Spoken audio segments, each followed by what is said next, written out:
Welcome to Pookie Paradise. My name is Jeff. My friends call me Pookie.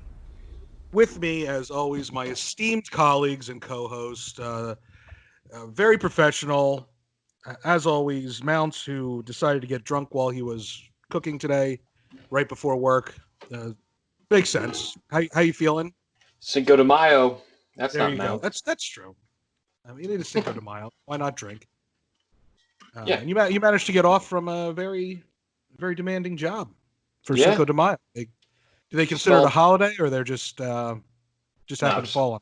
Fell on my day off. Oh, lucky you. So you started drinking at what time? Oh, 6 o'clock. Not crazy early. Oh, it's like an hour and a half, but you immediately got drunk. Mm-hmm. Yeah. Yeah, I don't drink a lot except for mandatory drink parties on the weekend. The mandatory drinking shows, which is like between MAMs and this, it seems like it's 3 times or 4 times a week. Yeah. Which is very unhealthy. Yeah, especially with my diabetes. Yeah, that's not recommended by doctors, even for people without diabetes. I keep asking, they say no. And also with us, as sometimes, Leah. Sometimes. Leah, how are you? I'm good. It's good to be back again. You know, I want to be like, can we talk about anything other than the coronavirus? But as right before we came on here, I found an article that said over 58% of the employees at Tyson Chicken tested positive for COVID-19. I just had chicken for dinner. Well, I don't think you have to worry about it in your food. But oh, right. Could you cook it off? Is that a thing? I would think so. Yeah, unless you're eating raw chicken like Mountz does. Right. You might have to worry about it. But I don't know if it can live that long from the time it leaves the plant to your store and then to your oven. So I think you're fine. It's just the amount of people that are going to have to be quarantined and taken out of work is going to affect the supply chain. But also, this is like the perfect example of why we can't open up right now. Yeah. Because this won't just happen at fucking meatpacking plants, which couldn't close because they're essential. This is going to happen at every place of fucking employment. That's absolutely what's going to happen. And these people bitching that the economy is bad and that's why we need to open, right? Because for economical reasons. Well, first of all, sensible people like myself and Jeff and Mountz, we're not going to fucking go to your business. We're not going. So you're going to have to pay to turn on the lights and shit. Think about that. You're not paying for that right now. And you're just not going to. And then you're going to have to shut back down anyway because everybody there is going to get sick because you're a bunch of morons and you won't wear masks.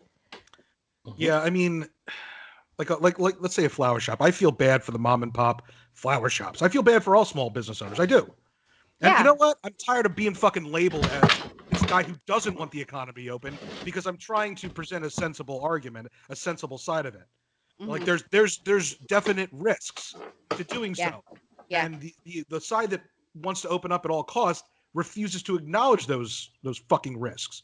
Exactly. I'm tired. I'm not that extreme. I understand that small businesses are suffering and some of them would never. That is a tragedy. Mm-hmm. However, you open up your flower shop. I only went once or twice a year, and that was to buy my mom flowers for Mother's Day and her birthday. I am not going to your fucking flower shop at all until this goes away. So open up. I'm not going to be there. I would imagine that there are some people that feel the same way. Plus, the fucking regular people don't have money to spend on fucking flowers right now. Well, that's the other thing. Like, okay, so you all want to open your businesses. Who's spending this money? Because everybody's out of work. So it's not like we have a plethora of, it's not like, oh, everything's shut down and we're making buku bucks over here every week. It's not fucking happening. So if you're on unemployment, you're making a ton of money. Well, okay. So yeah, there's that. Right. But are you going to spend that money on flowers or non-essential items right now? Or are you going to sock it away? Right. Like seriously, like Mountz, you have been lucky enough up until recently where you're pretty much guaranteed full-time hours. Now, now you've said they're struggling to get full-time hours. There are weeks that you might only work 4 days a week, which isn't you're still working, you're still making your normal amount, but right. Now you're starting to see the right. Are you going to run out and spend your extra money at local businesses, or are you going to save it in case you do get cut so that you can pay your fucking rent for a month or two? I have been jonesing for a beautiful bouquet of flowers, and first things first, I'm going to run out and get a couple of those, and then For yourself? Stash. Yeah, for me. Gotcha. Stash the rest away. Actually, Mountz has been doing the opposite of supporting the American economy. He's been binging shit from Wish, which is all made in China. So true. It should be here. No, I've been binging a ton of shit from Wish, but I spent $13. Right. Well, no, right, but yeah, that $13 could have gone to a mom and pop shop somewhere. If there's a mom and pop dick cream shop around here, let me know. I will hit them up. I'm willing to pay the extra $10 to get a locally produced, locally sourced and produced dick cream, Asian dick cream, and a singlet. One of those thingies. Yeah. Yeah. I mean, I'm sure if I looked, I could have found a local grandma that was willing to sew us matching singlets. Singlet's not even a word, dude. It just covers your dick and balls and comes up over your nipples. Stay tuned for that. That's happening. A mong, a male thong, a mong. And then, as if 2020 couldn't get any worse, we have these fucking murder wasps now. Yes. They've been around though for years now, right? Like this is new. Everybody's really overreacting to this, and also, I've been seeing all this shit.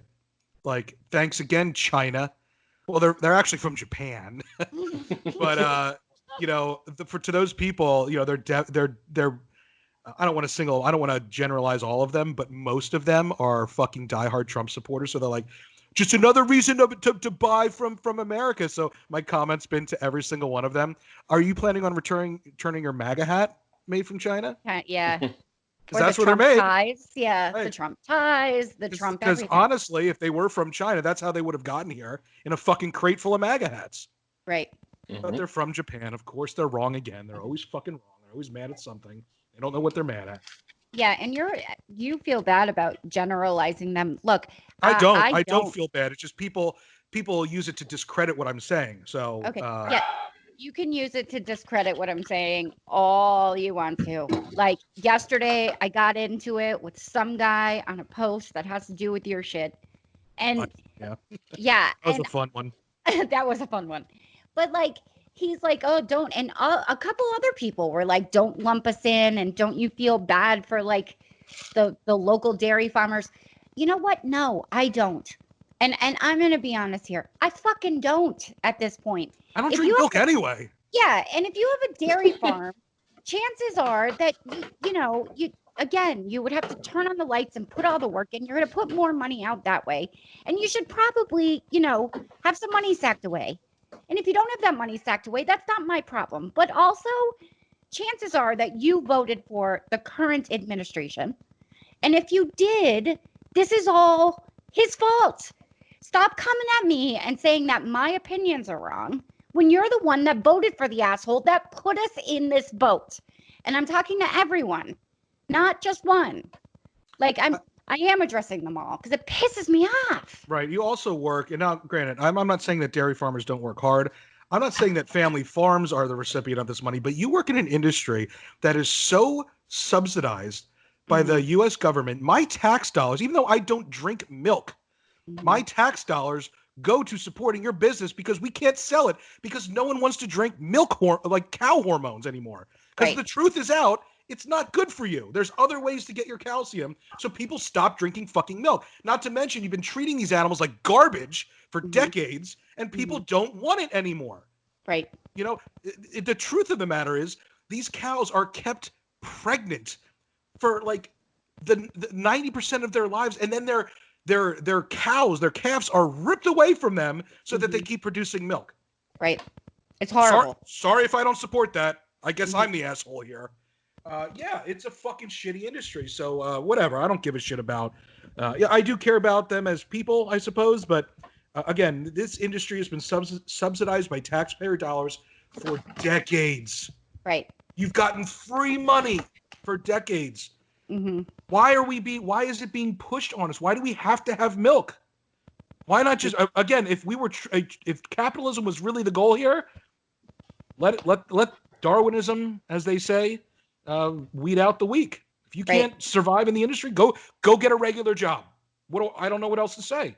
No, I'm with you. If I yelled at you go get a regular job, Jeff, well, I'm going to say the same fucking thing to you. Right. And anybody who's defending them, go get a regular job. It's that easy, right? Go do it. And stop electing people that are making decisions like giving Ruth Chris fucking money and not actual mom and pop places. How many small businesses closed while that money was, first of all, we caught them getting it. Right. Then they're like, okay, now I'll return it now that I'm caught. Mm-hmm. And then they gave it back, which takes this whole process takes weeks and months. Now it's back in the pool and it goes to somebody else.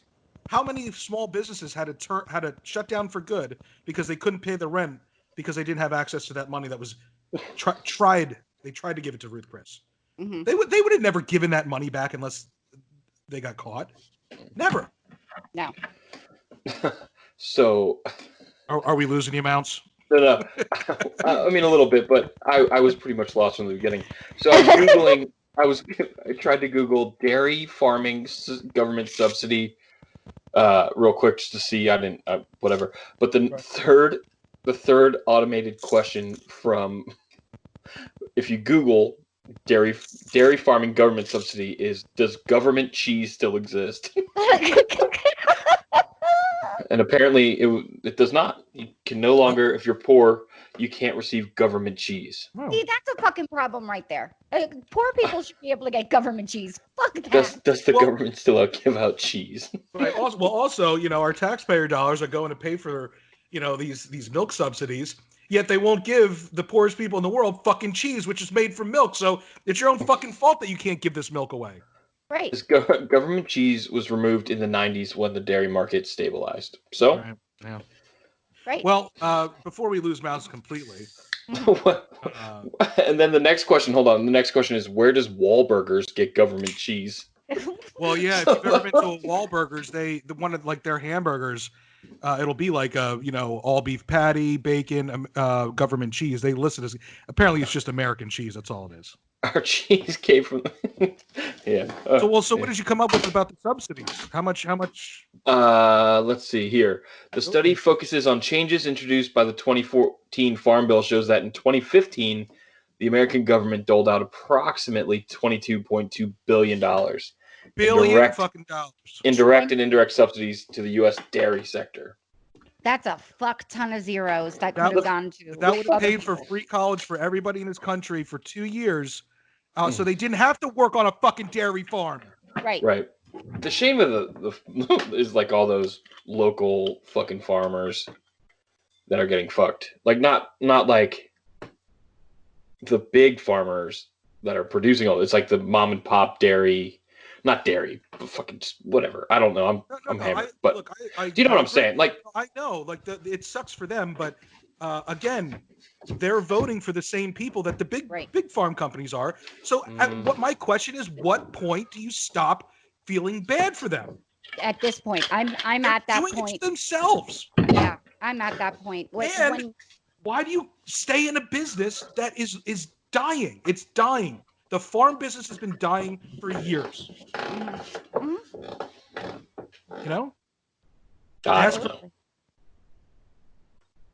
I mean, would you, hey, the family business, I'm going to be in dairy no matter what. You could say, how much that land was worth? Yeah. Right. Yeah. At the height of real estate, they could have made a fortune. Right before the virus hit, they could have made a fortune. They could have invested in it, move on to something else. I don't know. Yeah, I agree. But, I mean, think about that family that had the farm for fucking 6 generations. They're doing all right until this hit. But that's the point. They weren't doing all right until this hit. I mean, I know a farmer. They were getting squeezed for decades. My thing with that is I do feel for these people. I do. And I understand what you mean. Like, people have these businesses and they're really trying to do it themselves, and now they're fucked because the economy is closed. But my argument is, I get that, but like, maybe if you would pay attention and do some research, you would understand that like the reason this is all happening is because some asshole at the top, with a messiah complex, decided what was going to happen, and you put him there, and now you're fucked and you're mad at us because I want to keep my family safe. I'm sorry. I think it's bullshit. Right. Here's how it went. Somebody with a lot of money donated a ton of money to politicians. Say, look, we can't sell enough milk. In order to stay in business, we need help from the government. And the government said, all right, well, how much are you going to donate to my campaign? And the big guy said, well, I can give you $1 million. And the smaller farmers said, I can't give you any money. I'm breaking even. Mm-hmm. So once that government money became available, they passed the legislation. It all went to the person that can donate $1 million. Then they took their $1 billion in subsidies and said, here's more money to your campaign. I want more government money because the milk market is declining. It's declining every year. I need more money in order for me to donate to your campaign. I need you to give me more taxpayer money and subsidize the market. The smaller farmers should be walking around saying, wait a minute, I'm in the dairy business too. Why am I not getting any of this government money that's going to the richest people in the fucking world? And that's a whole other that's a whole thing about money and politics and all that kind of stuff. I could go on forever. I'm so fired up. You know what? I'm frustrated. I'm angry. I'm going through a bout of depression. In fact, here's what I want to do, because Mountz is good. I don't feel like going on WebMD, but I want you to go on WebMD, Mountz, and I want you to type in my symptoms. Ready? Give me 1 second right here. This is gonna be. All right. This is gonna be the best episode of PIP ever. I am on the edge of my seat. We started off on fire. Okay, so let me know when you're ready. I am. God damn it! I don't want to enter my email address. Well, you have to. Oh, what? All right. You have to create a whole account. Oh my god. Jeff has depression. Fuck it. I wonder if you have like Stockholm syndrome in a way. Like, are you starting to like?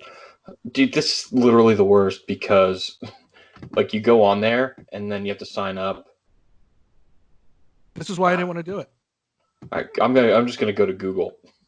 All right. There you go. Right. Just Google symptoms. What are your symptoms? Okay, so the first symptoms, I'm always tired. So, for instance, I woke up at like 10 o'clock today. That's when the dog woke me up. Otherwise, I would have just slept. We went out. She peed. She pooped. Came back in. Fed her. I went back to sleep until 3 PM. Okay.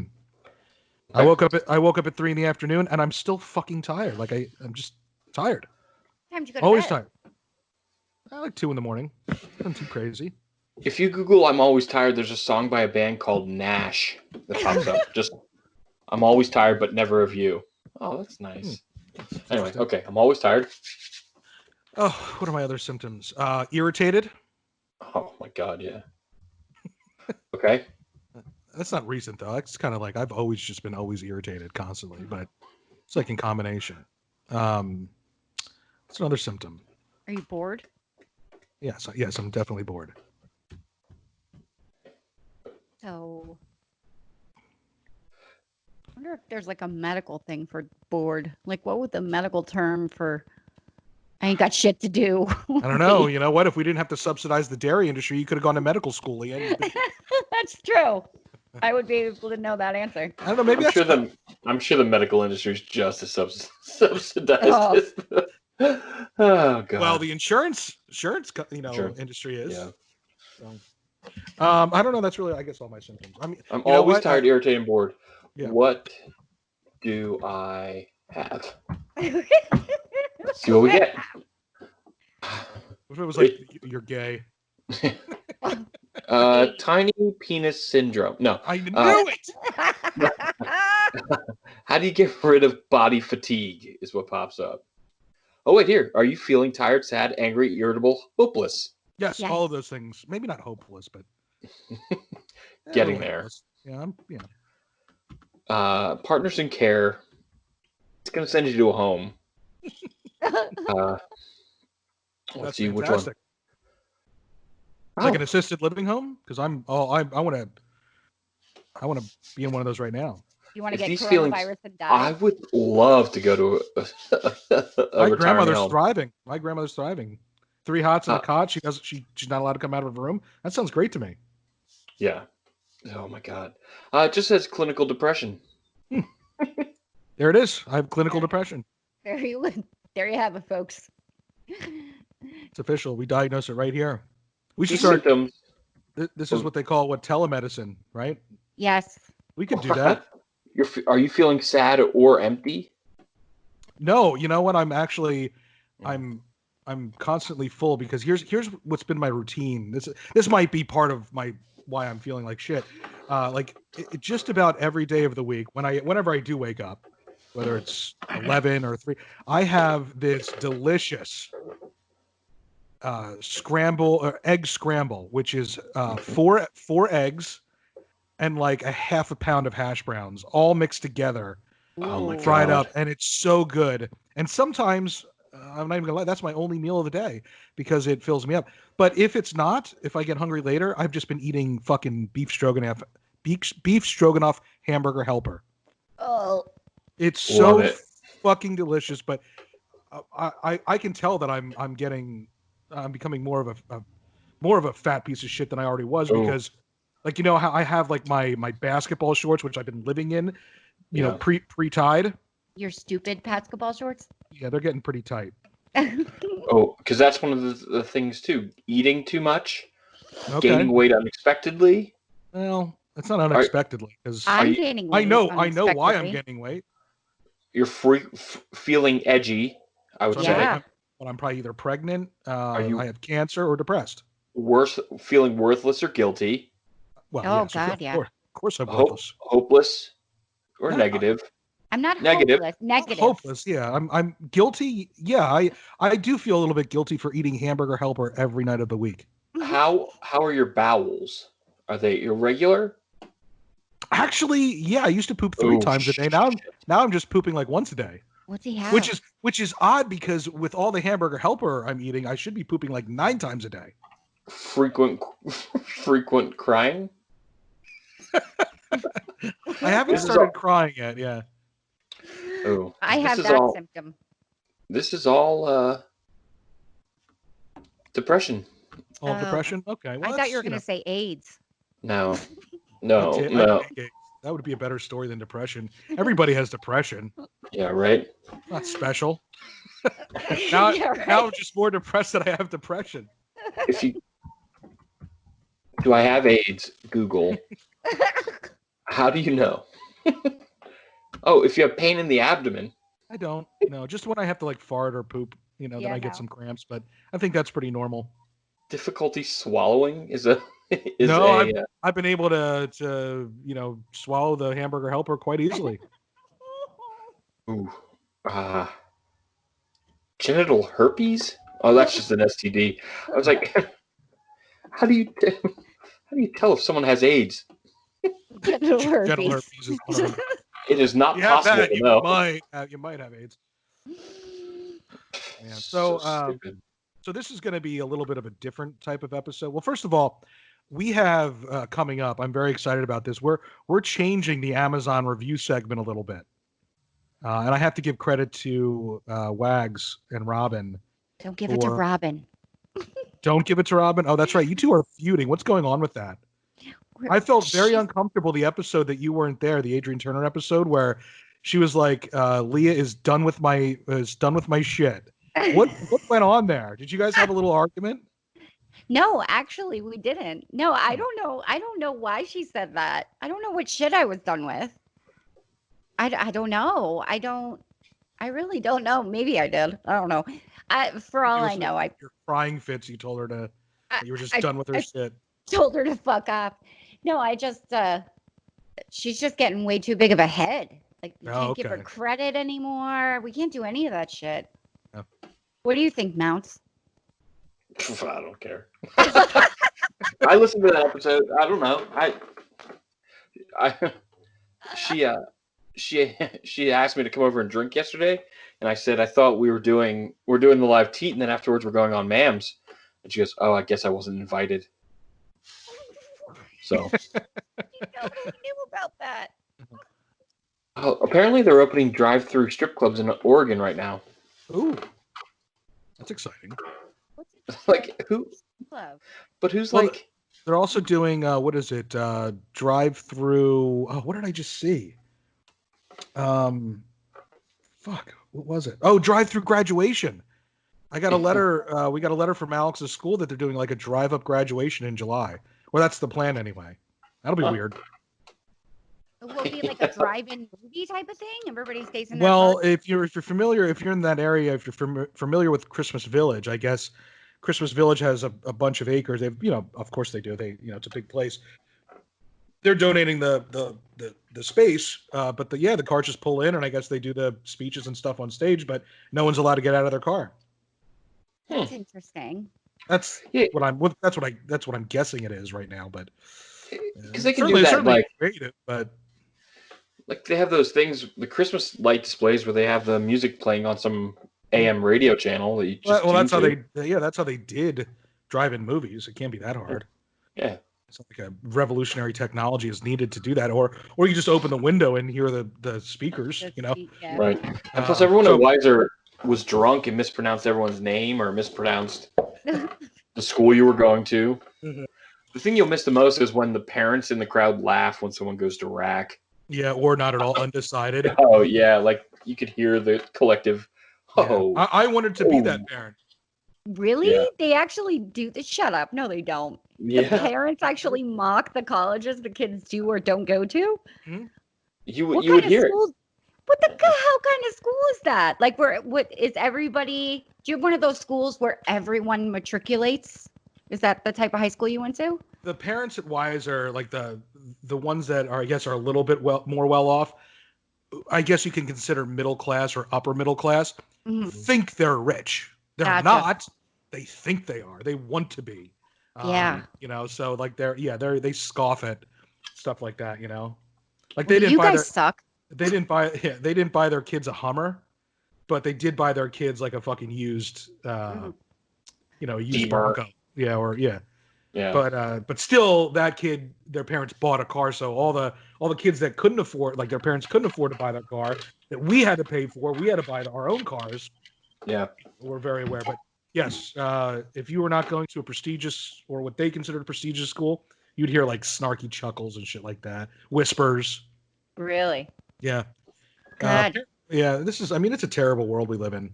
Okay, so we've covered. We've made fun of the dairy industry and alienated them. Yeah. I have clinical depression. Mm-hmm. Mm-hmm. What's next for PIP? We can do anything because no one's going to listen. Our listeners were people that had clinical depression and dairy farmers. That's it. Our whole audience was made up of those people. So, but and Robin, who I pissed off, and Robin, who is having some feud with Leah that Leah's not aware of. So, if you've been with us, for the past couple months, you've heard us do this segment a couple times with the Amazon reviews, which everybody's really liked. Even Leah's dad liked them. Yeah, he liked the Amazon. But I think that we have a better way of doing them, and I have to give Robin and Amanda credit for it because we were talking about it. And they were like, what if you did this? And then, we took it a step further a little bit. But so how we're going to do it, and I think we're going to do this next episode is want someone on the show, whether it's me or Mountz or Leah, and maybe we'll involve our guest on this. We're going to pick an item, and it doesn't have to be Amazon, but we're going to pick an item that's been heavily reviewed online. It could be anything. And we're going to read the reviews with no context behind it and have whoever's on the show, or if it's just us, guess what that product is based on those reviews. I love that plan. That's going to be so much fun. It is going to be a good time. Yeah. I have a feeling at some point it's going to turn into, and then if they don't guess what it is, they have to chug a Mad Dog 2020 in 30 seconds. Like that's going to be somehow just going to turn it into a drinking game because that's what he's been doing this entire quarantine.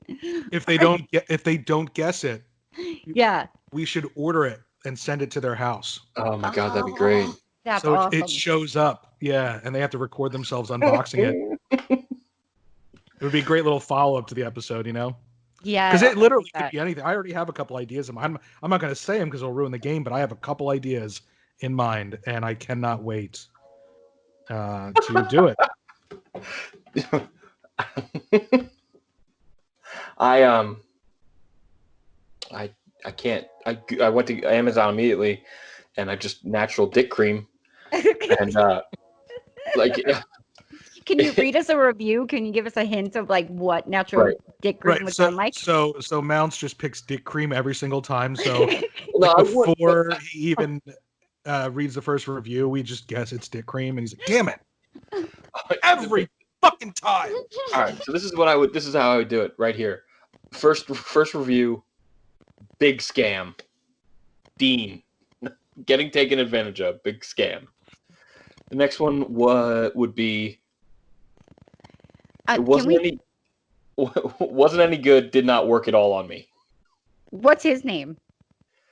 Yaz, just YAS. How without any context, it would be tough to guess what that was. So we have to pick a finite number of reviews that we can 5 5-star and 5 1-star. That's it. If we don't guess it by that, it's over. Okay. Right. And then this is a scam. I've been using it constantly, but don't see any changes. And then the last one's a 4-star. It says, "Well, we'll see if I get big." Maybe someone would have got it by that. Yeah, this would be a fun game to play with our guests for sure. Yeah. Good. Especially if we don't tell them to play it. Now they have an option that you can just see all the reviews just from the United States too. Which, anyway. Well, that's boring. Yeah. So the other thing that we have, today's episode is really unusual because you're going to get like a little bit of an insight into like a brainstorming session with some White Horse Media people.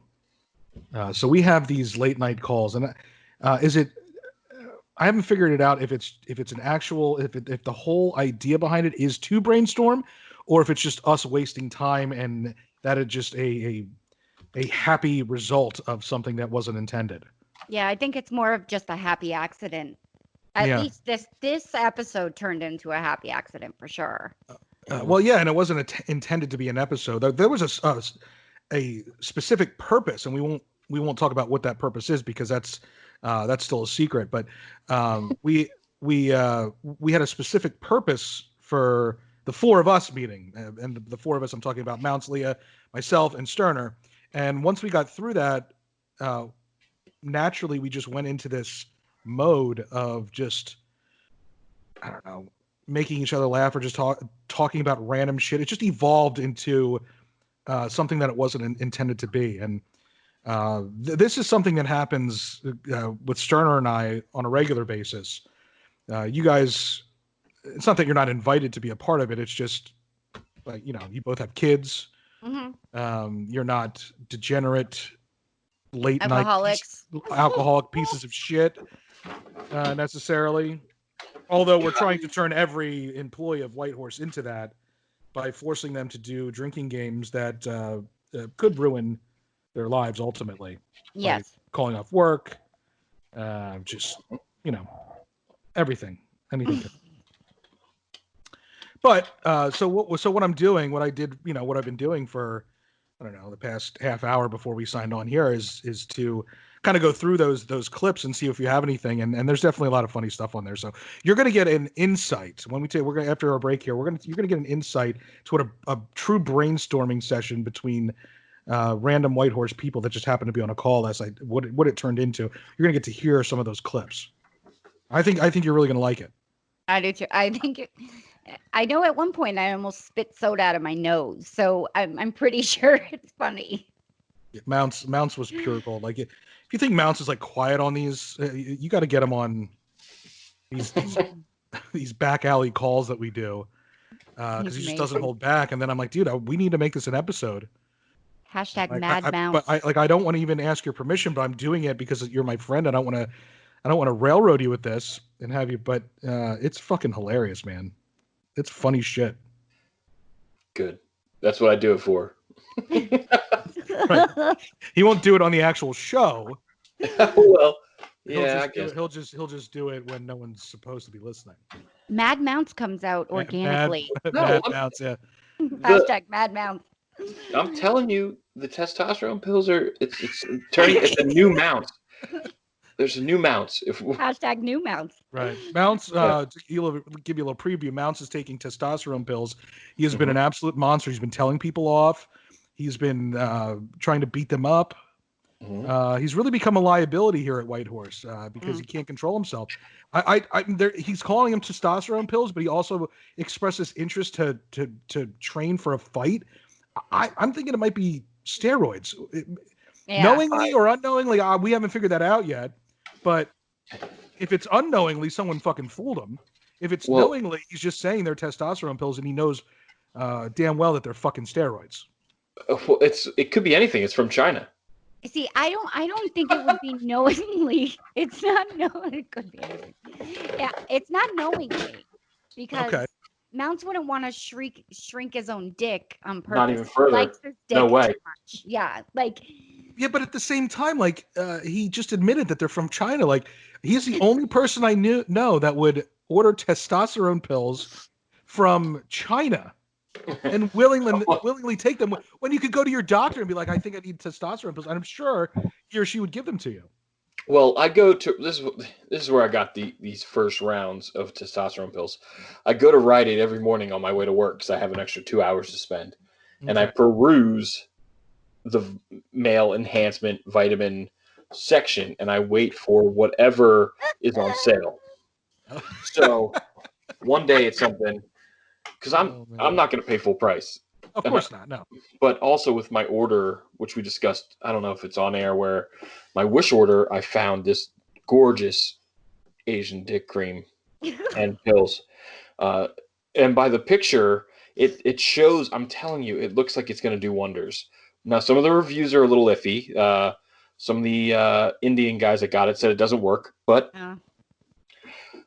who knows? So we'll see how that goes. But yeah, I'm at this point now. I've never been in a fight in my life, so I've always joked my way out of it. So now I'm like walking down the street, crossing the street, not looking, hoping that someone honks at me so I can be like, "Hey, you want to fucking go?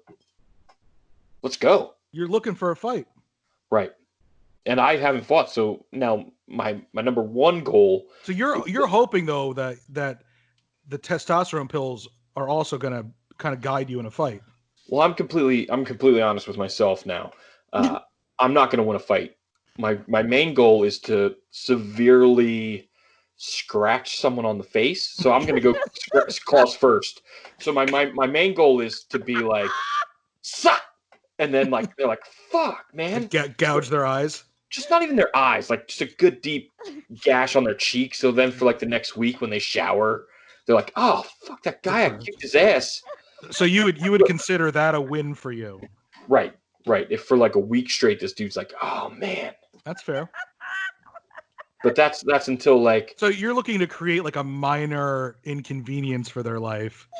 You don't actually have to outright traditionally win the fight. If it happens, it happens. And if I stand victorious, you're right. You might get lucky and win the fight. You'll be a hero. Right. But if you don't, you just get a good scratch. So you're going to grow your nails out. And then if you get a scratch in and it burns in the shower and it's a minor inconvenience, he might have to put a Band-Aid on his face or explain to his boss or her boss why they don't look acceptable for work. Right. The number one goal here. You'll be I was victorious. You will claim victory to everyone. Yeah. The number one goal is to stand victorious after I've beaten someone down and taken a dump right on them. Like that's and if there's an element.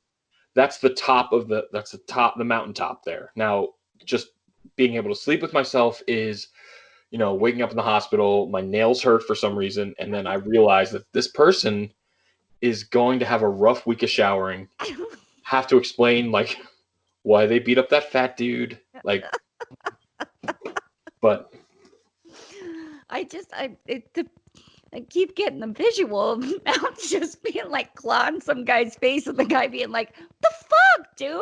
And then just annihilates. exactly. Brutally beating him into within an inch of his life unmercifully. Yeah. But I'm smiling. But Mountz wakes up from the hospital and said, "I won that fucking fight." Yeah. Yeah. And you know God. what? That I bet you it would drive that man again or woman absolutely insane that you are so adamant that you won the fight, even though traditionally they clearly won the fight. But you will not refute that. You No. will not give in. Oh And my God. that's why I need business cards like Mountz, president, vice president of talent development, whatever. And so as like I'm like, oh yeah, you want to fucking go? Here's my card. Take this. Remember my name, and then I'll scratch them. So then they'll know. They'll know who it was. Right. They'll have your contact information, Right. so that they can reach out to you. Be like, look, I know we had a fight, and you know, there is some subjectivity to whether a fight is won or lost by any individual, but clearly I won. I am sending you a cease and desist letter. You cannot any longer claim that you won this fight based on these merits. And like Jeff gets a phone call at White Horse Media, and the guy's like, you gotta clawed me in the face, and Jeff's like, well, what do you want me to do about it? He's like, no, I just want you to know. Yeah, right. He didn't even do it on purpose. He accidentally clawed me in the face while he was trying to prevent me from pummeling his face. Most likely, I'll just knock myself out trying to rip my shirt off. But you'll get a phone call in a fight, right? Gotta immediately. Get the like, oh, we're fighting. Like, I would like at least one or two moments where I'm like, someone is like, hey, so move it. And I'm like, just immediately rip the shirt off. They're like, what are you doing? I'm like, we're fighting, right? No. Like, well, now I don't have a shirt on. Like, now what am I going to do? Then when they say no, then you claw them in the face. How about now? Yeah, what? And I'm like, God. Like, ow! You scratched me! I just picture the Pennsylvania Department of White Horse calling you and like, listen, we've got repeated phone calls for the Florida-based White Horse Media. If you could just keep your vice principal in line, especially since they have not produced any content since they formed. Like, we can't afford I don't even know if they're still in business. We can't afford any lawsuits at this point, so we're gonna have to really. Well, that particular division of White Horse can't afford to bring forth a lawsuit because they have not done anything. So I think we're okay. All right, good. So yeah, you're going to hear how that whole spiel developed, I guess. Not going to go sift through, and these calls end up lasting like 4 hours. So now that I have to sift through 4 hours of garbage. Oh, in order to find that 20 minutes of gold. Right. But when you find it, it's so worth it. It is worth it. Because and just like we are now, most of us were a little bit drunk, so we don't really remember exactly what took place on that call. I remember every bit of it. Well, yeah, Sterner. I do too. Sterner and I were the ones that were really bombed that night. Like, it was great because I'm listening. It's like listening to for the first time for me. What? Oh, I was talking to Wabba. Sorry. Robin. Oh, just great. It never fails. My cat just hopped up. Look, they muted Leah muted the kids. It looks like right now the kids have infiltrated her studio once again. She has a gate. Somehow they get through. I don't know how. There's probably a hole in the wall or something that they come through. But they're all pointing and laughing at me. If you haven't been following lately, my beard is gone. I shaved my head for a school project. I look like an M&M that has not received any color. I literally hate maybe this is what's partly causing my clinical depression. I hate myself more than usual because I look so disgusting. I look like a lesbian that has a weight problem. It's horrible. I love that video from whatever recording we were where Enzo just climbed the gate. And it fell over? Yeah. Fell over, and we're like slowly watching, and we're like, wait, should we tell Leah? And right. He's like, I'm fine, I'm good. It wasn't even like she was in the middle of like a rant on the podcast. She was literally just busy lighting a cigarette, and he fell over the gate and laughing. Like, you should probably cut that part out, or somebody's gonna call CPS on me. Yeah, no, we. Well, I don't even remember that. Well, of course not. Because it's normal. Well, now it's a perfect time to take a break because now apparently we are supposed to have some sponsors coming through here. We still don't have any yet.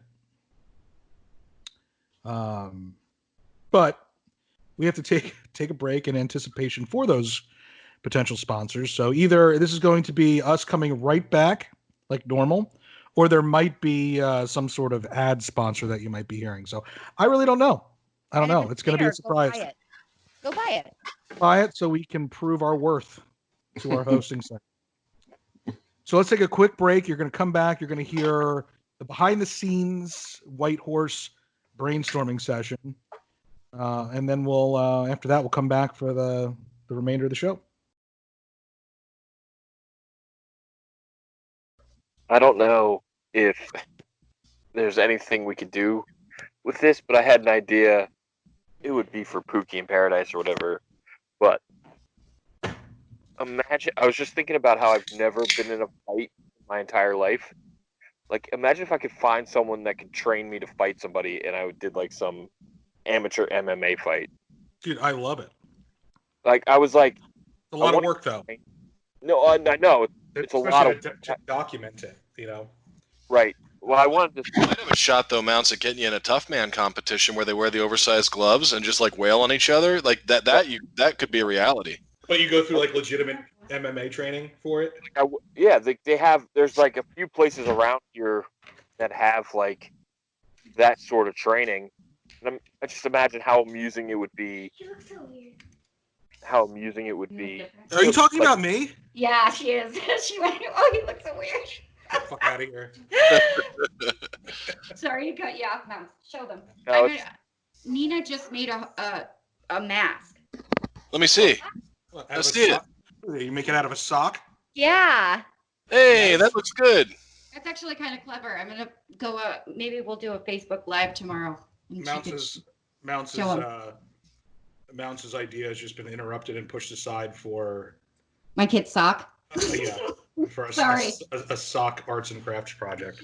Sorry, Mountz. Go ahead. No, honestly, it literally was just a thought I had on my walk to Penn Avenue to get an Uber home. Like, I think it'd be really funny because we could have the person training you to come on and be like, check in to see Mountz's progress, and he could just be like really disappointed in like every step you're taking. But Jesus Christ! But I also I know I can take a punch because I got punched by that kid in high school and I didn't budge. So based on that, you want to get into a real fight. No, I love it. That's something that's perfect for. Because what sparked this whole tea conversation is me just talking about how uninspired PIP has been lately, and it's all the energy I have between that and school and everything else that we're working on, because we are working on a ton of other things, which everything else I love, and I do love PIP, but it's like we're going through our identity crisis too. Like there's been no effort to get a guest here and there, and like when it comes to PIP, I want to do like crazy shit like that. I want to do like funny bits like that. Like I want to play stupid games. I want to play, I don't want to interview as much as I've liked the interviews. Like I would have much rather used his willingness to be on the show and go fuck with people. Right. As far as the magic. No, you're not completely off, but I love the challenge of taking bits that would be funny visually and making them it's sound low funny. hanging fruit. It's low hanging fruit though, and making that. Like for instance, like my vision, and the reason I was thinking of Maddie Whipple because I was just just doing mundane stuff today, like uploading shit. So I was just like my brain was turning while I was doing that. Like I'm gonna take Matt's trick, and I'm going to go when things open back up. I'm going to go to bars and use that to hit on women. I love it. So it's a bit. Right, exactly. I'm willing to self-sacrifice true happiness in life for this show. Like that's how much I love PIP. But it's just like, what are we actually doing? All we're doing, we're just another interview show right now. Mm-hmm. Right. That's all Tita's turned into, be another interview show. Mams is different. Mams, I really like the formula with Mams because there's just good chemistry there, and there are people listening, and it makes sense. Like you guys are. Well, you really do have empowering women, but we don't need two other podcasts that empower people. We don't. Yeah. No, and the chemistry, I think you're absolutely right about. Oh, no, it really is something that's real. That there's a real chemistry between. It's so funny how it happened as a like a happy accident, how you got together. But regardless of that, you do have some really great chemistry between the three of you, and just everything from the music to like it wouldn't work, for instance, if Amanda was the host. It only works with you as the host. It wouldn't work if Robin wasn't there to be the blend between the two, and it also wouldn't work if it was just you and Robin. Like, you really do have a great chemistry with the three of you, and it really, really works. So, Thank you. I'm just trying. I was just thinking of Pookie more like, in other words, when something starts to become work, either you're approaching it completely wrong, or you've lost passion for it, or there's nothing in it. Like, you're not creating it in such a way that you can be passionate about it. And maybe that's the real issue here, is that, every Pookie episode should be a swing for the fences. It should never be, it's Wednesday, we got to do it. Now, eventually, yes, you got to get there. Like, even with screenwriting, which is like the most fun you can have, at some point it's like, oh, on this Saturday, I really am kind of fucking tired and I don't have any good ideas. And you do it anyway. You do have to do that once in a while, or you'll never get anything done. But I guess my point is, if you're starting to feel like that more than not, it's time to at least change it up in some way. Now, in our off time with Teet, I thought we put out some really good episodes of Pookie in Paradise. I think those were some of the best that I was on. They were fucking funny. Yeah, they were. But we're all struggling with trying to get guests and things like that now because of where we are. And if I really want to be able to try to turn these comedy bits into both visual and audio bits that people are going to enjoy, because that's the whole vision was that the skits and the things that we do visually support the podcast and vice versa. Right. If we really social distancing is making that difficult to do. So there's another added layer. But like this whole thing with the Amazon reviews or product reviews, having people guess, that's another level. That's something that I'm excited about. I think it's funny. Yeah. But I want to use people in a funny way. So if we do get a good guest, like an Adrian Turner, and I'm just using that because it's the most recent example, but the Mams can do their version of the interview, what they see that vision being. But then she could also come over to Pookie in Paradise because people want to hear more for her, and we can show a different side of her. We can do a funny bit with her without exploiting her or embarrassing her. Like, it's something that we can talk about doing. We can. Well, actually, they do a lot of that on NPR. Like, if somebody's on the big show, which is Fresh Air, they make the rounds, and eventually they do review times, and they do something. They do it on ESPN all the time. But the problem with like an ESPN or an NPR, it's the same interview 12 times. Right. Yeah. People don't. It's annoying. I want to be able to collaborate with them. Hey, look, we're a comedy podcast. Let's put out something really funny and show people a different side of you. We already got your story on Mams or whatever other show you were on, whether it's the fitness or wrestling or whatever. If we have a big guest, I want them to be able to make the rounds and be able to provide new, different content. So as I'm speaking here, it reminded me of the vision for PIP is essentially we're all fucking self-deprecating. The best content that we put out is when I'm giving Leah shit for being who she is as a person, and vice versa.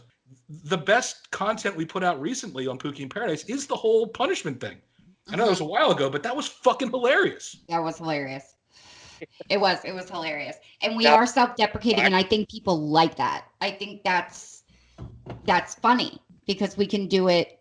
And I haven't laughed as hard as the time when you said, what's one thing you fail at doing? Do you remember that episode? It was a burning question. It was in the beginning. And I was like, I'm awesome. I don't fail at anything. And you were like, you fail at flying. And then you told the story about how I failed at flying. I was crying. I mean, crying, laughing, doing the show. So. And that does come across. Yeah. And I think I see what you mean. You can't get there. You can't get that funny laughter right now because you're so blah'd by Teet. Yes. Mm-hmm. And literally, I mean, how many calls did we do this week alone, Greg? 4? I love every single one of them. I love them. And we didn't even work on the screenplay. I love doing all that stuff. It doesn't seem like work, but then it does take time and it does. We do go very late. We're going late now. I'm going to be tired tomorrow. I have a class tomorrow. Again, which I love. I'm excited about the class because we're debuting our projects, and I think mine are going to be by far the funniest and the best. And I'm a little narcissist myself. I'm going to be like, hey, fuck you guys. You're amateurs. Look at me. Look what I did by myself. That's great. So like, in front of an audience. What am I going to do the rest of the Saturday? To be honest, I've been taking testosterone pills. So right, he's training for MMA. He's going to put the rear naked choke on Jamie's mother if she doesn't get the kids back. And also, he punched down his entire ceiling. I don't know if you saw that. That didn't just happen. He was pissed. And God forbid my dick pills and my outfit show up before the. Right. And listen, Mountz is taking dick pills, testosterone, and he's got a singlet that shows off the advancement, the result of these dick pills. He is on a fucking high right now. He is uncontrollable. Buckle up. That's all we got to say. And he's wearing a I jumper. did get you one too. So. Oh my God, I cannot wait.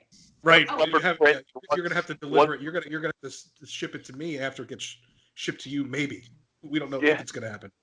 They've been shipped. The June 15th is the delivery date for. Oh, I cannot wait. What are you taking, Mountz? Blue Chew? I don't know. I left it at work. I bought it from Rite Aid. It was like on sale. So. Hey, let me tell you something. They got some good shit out there these days.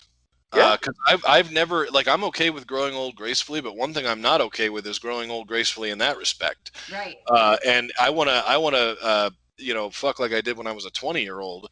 And if Father Time tries to fuck that up for you, but they've got lots of shit. And I'll tell you what, the one that they have right now, which is like a commercial or consumer level of like the same shit that's in Viagra, Cialis, and all that, is called Blue Chew.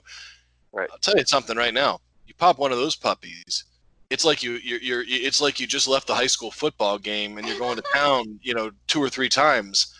This stuff turns back the clock, brother. Really? Oh yeah. It's not even like sexually for me right now. It's like I always been so passive. I felt like maybe pumping up the testosterone would help. Like, dude, Mountz, we have to do a whole bit about you sowing the wild oats here when you're ready to really get back on the horse. Like, we just have to. We have to just document that journey. It has to be it has to be completely open. Yeah. You know what's funny is currently there's this girl I work with who would fuck me right now, and apparently she's the head queen of the hospital. Like, she gives great blowjobs. But that's what everyone. I thought you meant like that was her job title. Like, she's so did I. She's like head queen, comma of the hospital. No, apparently she gives good blowjobs. But also, like, there's this chick that I wouldn't mind seeing and actually dating, and I'm afraid that if I fuck this girl, yeah, don't do it. Don't fuck with that girl. She's got a mouth, and like I'm afraid of my state. Like I'm gonna fuck her good if I did, and it would be great. I'm gonna do my best. But she's got big. There's no way I'd get past those cheeks. I was gonna say, can you spread them cheeks? Yeah, you seem pretty focused on cheeks. I thought for sure you'd like a little badonka-donk action. This is a conversation we should be having on Pookie in Paradise. Yeah. Because I have so many thoughts on this. Number one, I don't think you should be worried about a girl that you would really like to date at this point. You spent how many years with the same woman and there was like, how long was their actual passion there for? Right. My question to you as someone who's very curious about you as both a friend and just the fact that you're interesting in person, like, did you guys just stay together because of a whoopsie? Don't answer that question. Don't answer that question. You need to ask that question when we record. We are recording. I can use it. There we go. This is if I get the okay. For logging purposes, not to put on the air.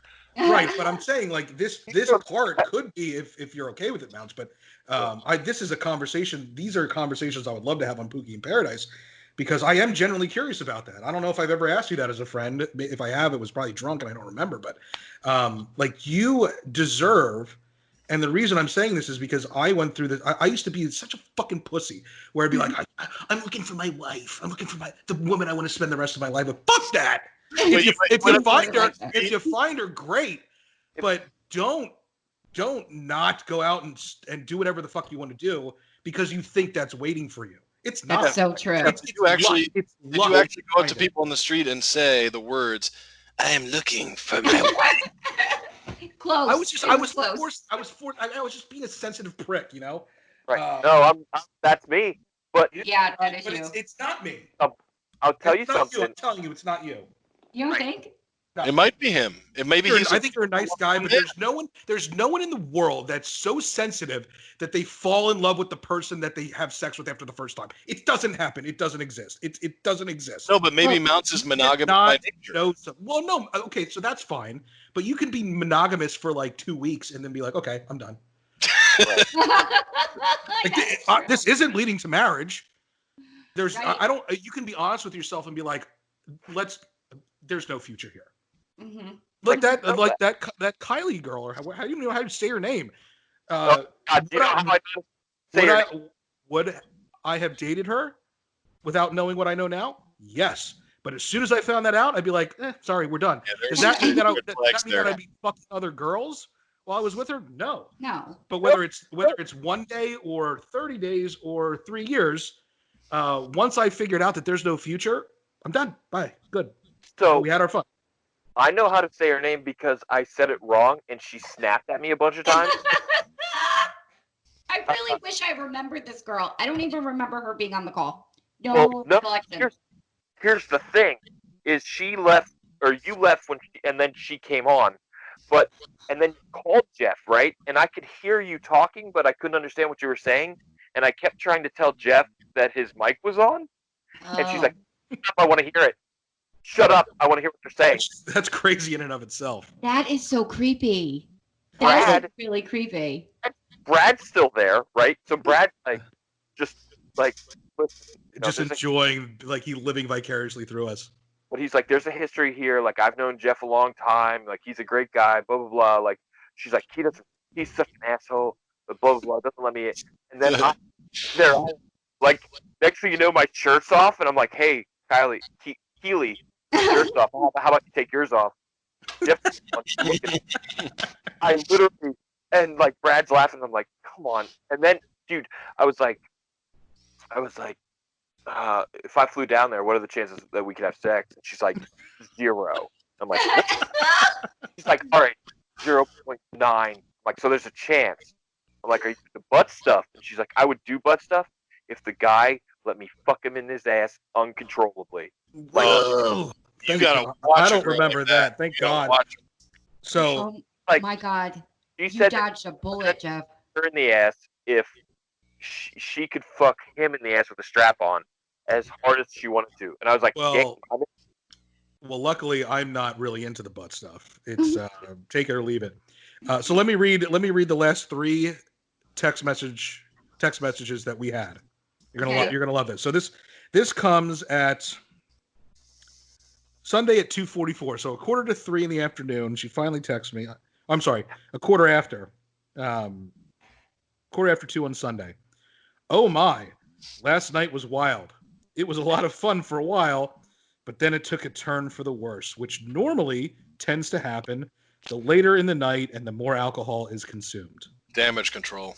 First of all, yes, that has happened to me before, but it is not a normal occurrence. I can get absolutely blackout drunk, and everybody's like, dude, you were hilarious last night. I'm like, did I do anything stupid? Did I get any fights? No, you were just hilarious. And you made an ass out of yourself, but you weren't mean or rude to anybody, and there was no drama. Uh-huh. And then, a half hour later, she writes, I still want to eat you up. Drool face. Drool face. After she called me an asshole, apparently. Who does a drool face to be sexy, by the way? Drool face and double heart eyes, right? That's when you're thinking about aggressively fucking you in the ass. Right, exactly. So then Tuesday at 2:30 is when I respond. So this is typical, like 2 days later. I don't think we'll be a good match. I wish you the best of luck. Wow, what a change. Oh My God. I kept saying for about 9 days. We've never met. We talked once on the phone. She fucking railroaded me at 1 o'clock in the morning when she was bombed, and I made the mistake. Normally I wouldn't. For people I don't know, answer the fucking phone, and I knew it was a mistake, but I already hit the button, and that was strike one. That whole conversation. so great. Even though I don't remember it, the fucking live on the show that we do that involved a bunch of other people, not just me. She fucking infiltrates it. I didn't even know who it was. And makes the fucking ass out of everybody. I saw her commenting the whole time, and I'm like, oh, she might just be a weird fan. Or a She stock. is. Or a Like, stock account. I was like a fan of T. Was like, oh, let me on. There's only 5 people. Let me on. So I was like, Jeff, let her on. I don't know who this is. And then we're slowly discovering that she just met you on Plenty of Fish. And like, I'm on Plenty of Fish. I was trying to get her naked so bad, and like Brad's like, I love that. whoa. I'm like, no, it's happening. And then like next thing you know, my shirt's off. She's. What would happen? What would happen if somebody got naked on Facebook Live? Would they ban the video if somebody That's a recorded good it? question. I'm sure. Yeah, I'm sure. Yeah, I But- think they would. Got to there, we had cut. I don't know at what point it ended. I don't either, man. I don't know when I hit stop record. Well, because we were trying to get Leah to come back on, and she was like, when it was good. Eventually, we're like, yeah, let's stop playing the game and just play the game off the air, or whatever. Oh, And yeah, then, that's a great idea. like we'll just talk. Fucking obliterate it, and we'll play a game of truth or shots when there's no camera on us to filter anything that we're saying. I So then- actually do remember the end. That's because I was the one that was like, this has got to stop. This is stopping now. Like, I knew I was still sober enough to know that I was too drunk to be on a live video. Like, it was going to go bad soon. I didn't know which way it was turning, but I knew it was turning. And then, Right. But that's the last thing I remember. then I remember like, something happened, and you left and called Jeff, and we could hear his phone ring, and we watched. It was just Brad and I think, left at that point, and Robin. It's so and weird. Robin left. So it's I like, was just like, I'm going to bed. well, and you know what? So then, like, Brad and I are sitting there listening to, like, you could hear Leah, and she was crying, and you could hear Jeff talking, and you couldn't hear what Leah was saying. And I'm trying to get Jeff's attention to, like, mute his microphone, because this Keeley girl's like, oh, Pissed. fucking asshole. Obviously, they love each other. He's talking to me. And I was like, they're friends. He cares about all his friends, blah, blah, blah, blah. And so then she's like, no, this fucking bitch. Like, not Oh my God. getting strict. I start texting Robin. I'm like, yo, you better get back on here. And she came back on the chat and was like, Keely, listen up. Like, she laid down the law. And then, like, Keely kind of, like, backed down a little bit. And then Robin's like, I'm going to bed. But, like, Robin like came on. came back told her on. It was what's up. shit to say about Leah. Like, she was going to fucking murder her. And then left. Oh my God. And then Jeff, like, I've seen Jeff that drunk 10 times, maybe. Like, just. Yeah. And 8 of them were at your house when we were in our 20s. And he's just reacting. Like, he's not even like he'd be like looking down like, oh, what? Yeah. I know the drunk you mean. Love you. Love you. Yeah, right. Mouse, And, I like- love you. And then the phone rings and it's Keely and she's like, are you still on that fucking live? And you're like, of course I am. Of course I am. Yeah, of course. Oh my God. And then he's like, Mountz, you still there? I'm like, yeah, it's just you and me, buddy. And he's like, all right. And then he got up and then I left. But And then you left him? You just left Well, Jeff? like he got off. He took his headphones off and like I don't know if he. I the literally only- went to bed. I woke up the next morning, and my phone was actually in the cooler of ice. That's hilarious. I don't know how it's not work. I don't know how it was working, because Yeah. it was basically all water. It was just kind of floating on top. It was incredible. Holy And- shit. and, yeah, I'm like, what the fuck? And that's like my biggest fear because I can't afford a new phone right now. Like that is my lifeline. And then I looked up and my usually my TV Like if I'm watching Netflix and it stops and it says, Yeah. Are you still there? The TV goes off after a while, but not this time because thank God it wasn't still recording the live because it was. I woke up and I'm like looking at myself laying in bed, and I'm like, ugh. Could you imagine if you like woke up out of like a dream or whatever, and you just decided to like rub one out, and then you were still on the live? I mean, it would be the greatest thing ever. But I am so thankful that because that's the first scenario that popped in my mind. But I'm like, I'm looking at it. I'm like, my first thought was, I don't remember like a good portion of the end of the night. Thank God I had the wherewithal to hit stop recording. I hope you did. No, I did. I definitely did. Okay. The recording, the live would have been like 12 hours long. 8 hours long, whatever. So it stopped at like 3 hours and 55 minutes. So I hit stop recording it. Most likely because either Mountz or Brad said it stop. Stop the live part. No one's here anyway. You stopped the live because Leah said she would come back on if you stopped the live, and you're like, yeah. I do remember that. I think. And so we were like, good, all right. And then you stopped the live, and that's when Keely came, and it's great. She's a gem. You are so welcome, Jeff. You are so welcome that I got so drunk and completely cock blocked you because you don't know. Maybe if she didn't go crazy, you'd be stuck, and months later, you'd be stuck with this bitch. So you're welcome. You're very welcome. I know a guy for Pookie in Paradise, or maybe one of these episodes. He says he can tell how good a girl's pussy is by what her fingers look like.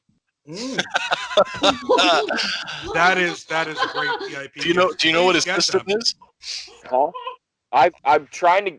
Well, what I've deducted from what he's told me, he said that if a girl's finger has long fingers, that means they got that fat pussy, which I think is PHAT. Okay. But if they have dark fingernails, that means they got a juicy pussy. But see that would be great to have him analyze Leah's fingers. Guaranteed he would come on because I told him about the power hours. Like, yo, man, you gotta get me on that sometime, dude. His name's Sal. He's this fucking amazing dude. He he just got his some woman pregnant, right? So he's talking to me about how he's like, man, I gotta be faithful to my girl now. I'm gonna be better. I'm gonna be good. He's like, unless of course Kiana or Elsie will fuck me, then of course. This guy is total PIP material, my friend. Otherwise, I'm actually angry that you're just bringing him up now.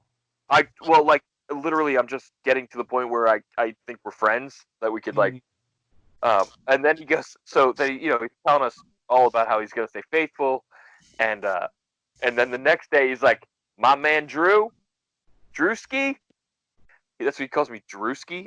He's like, oh, he calls you Drew. Oh my god. He calls me Drewski. He's like, yo, Drewski, I got this thing coming over to my house tonight, and she's gonna strip for me, and I gotta fuck her. Oh my god, he's perfect. 2 minutes, a day after. Yeah. In what world did this man live in that he can convince women to come over and strip for him, and then he's like, well, I mean, I got to do her this favor of fucking her if she's going to go to all this work to strip for me. Right. Why don't I live in this world? How do I get into this club? He's fucked more girls during this quarantine than I've fucked in my life. So 2?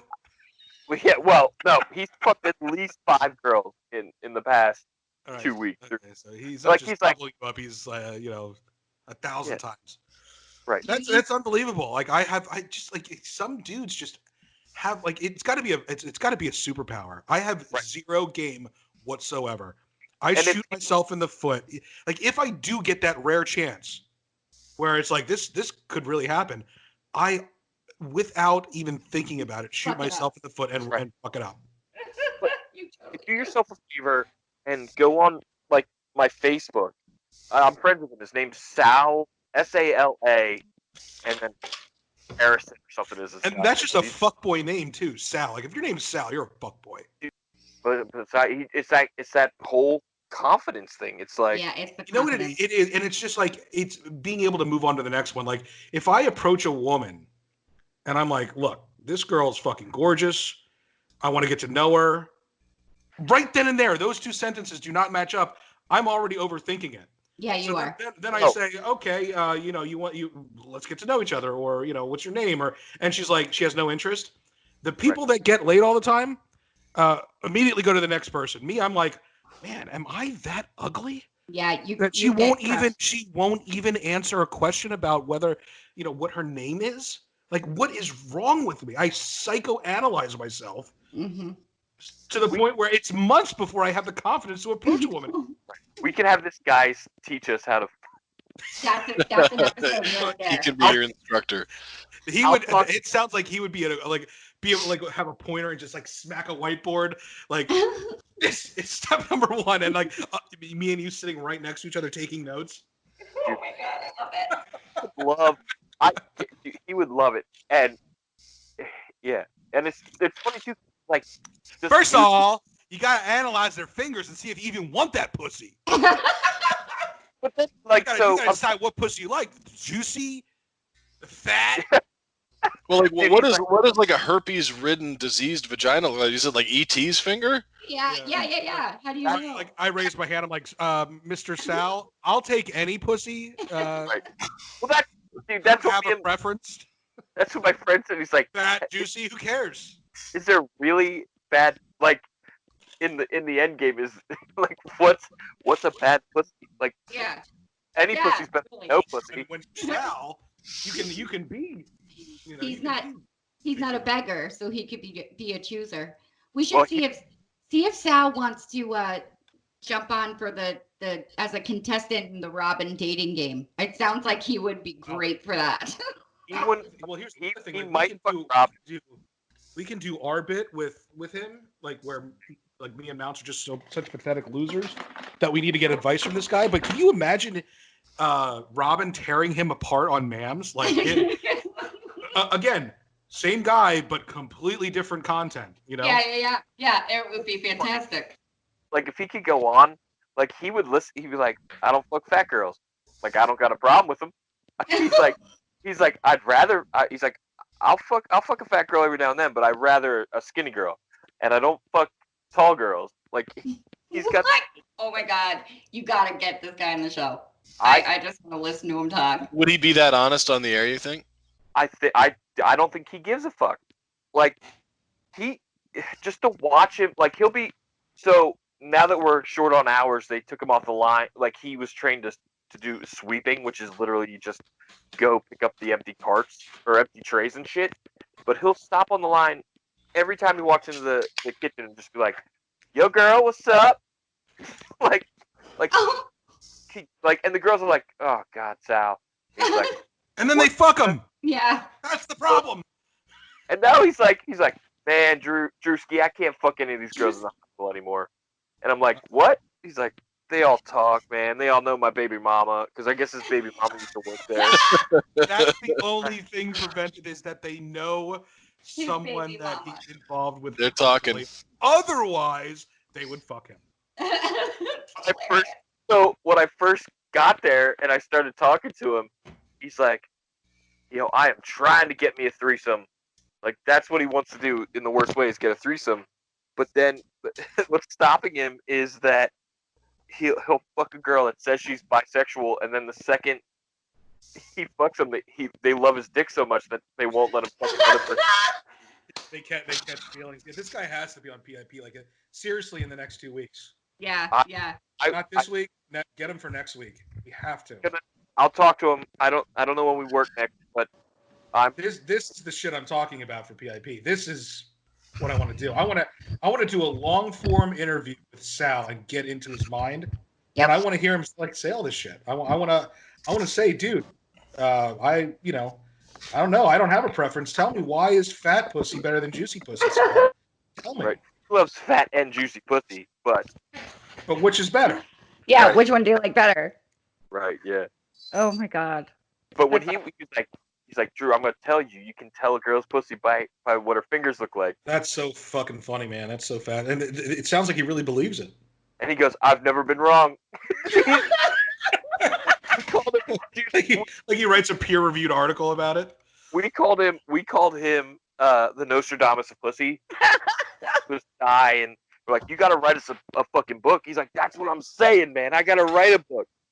Oh my god. Yeah. Imagine Sterner ghostwriting that book.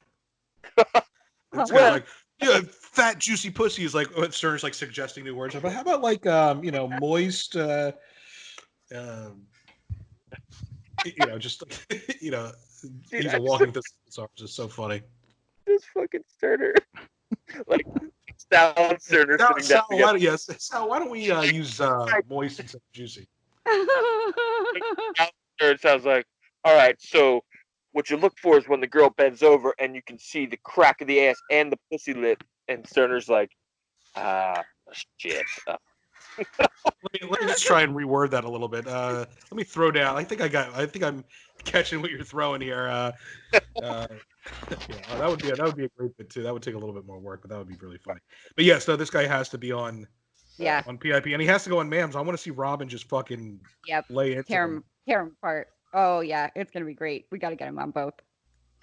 He might get head, but he's not fucking. He doesn't fuck with them at all. Dude, head doesn't have a face or body. Yeah. Just a mouth hole. Girl. So when we first started, Sal and I started working together. This girl was trying to fuck Sal, and he's like, "No, my man Mountz over here." Drewski's ready and raring to go. I'm not interested. I want that Sal dick. And for like a week, he's like, no.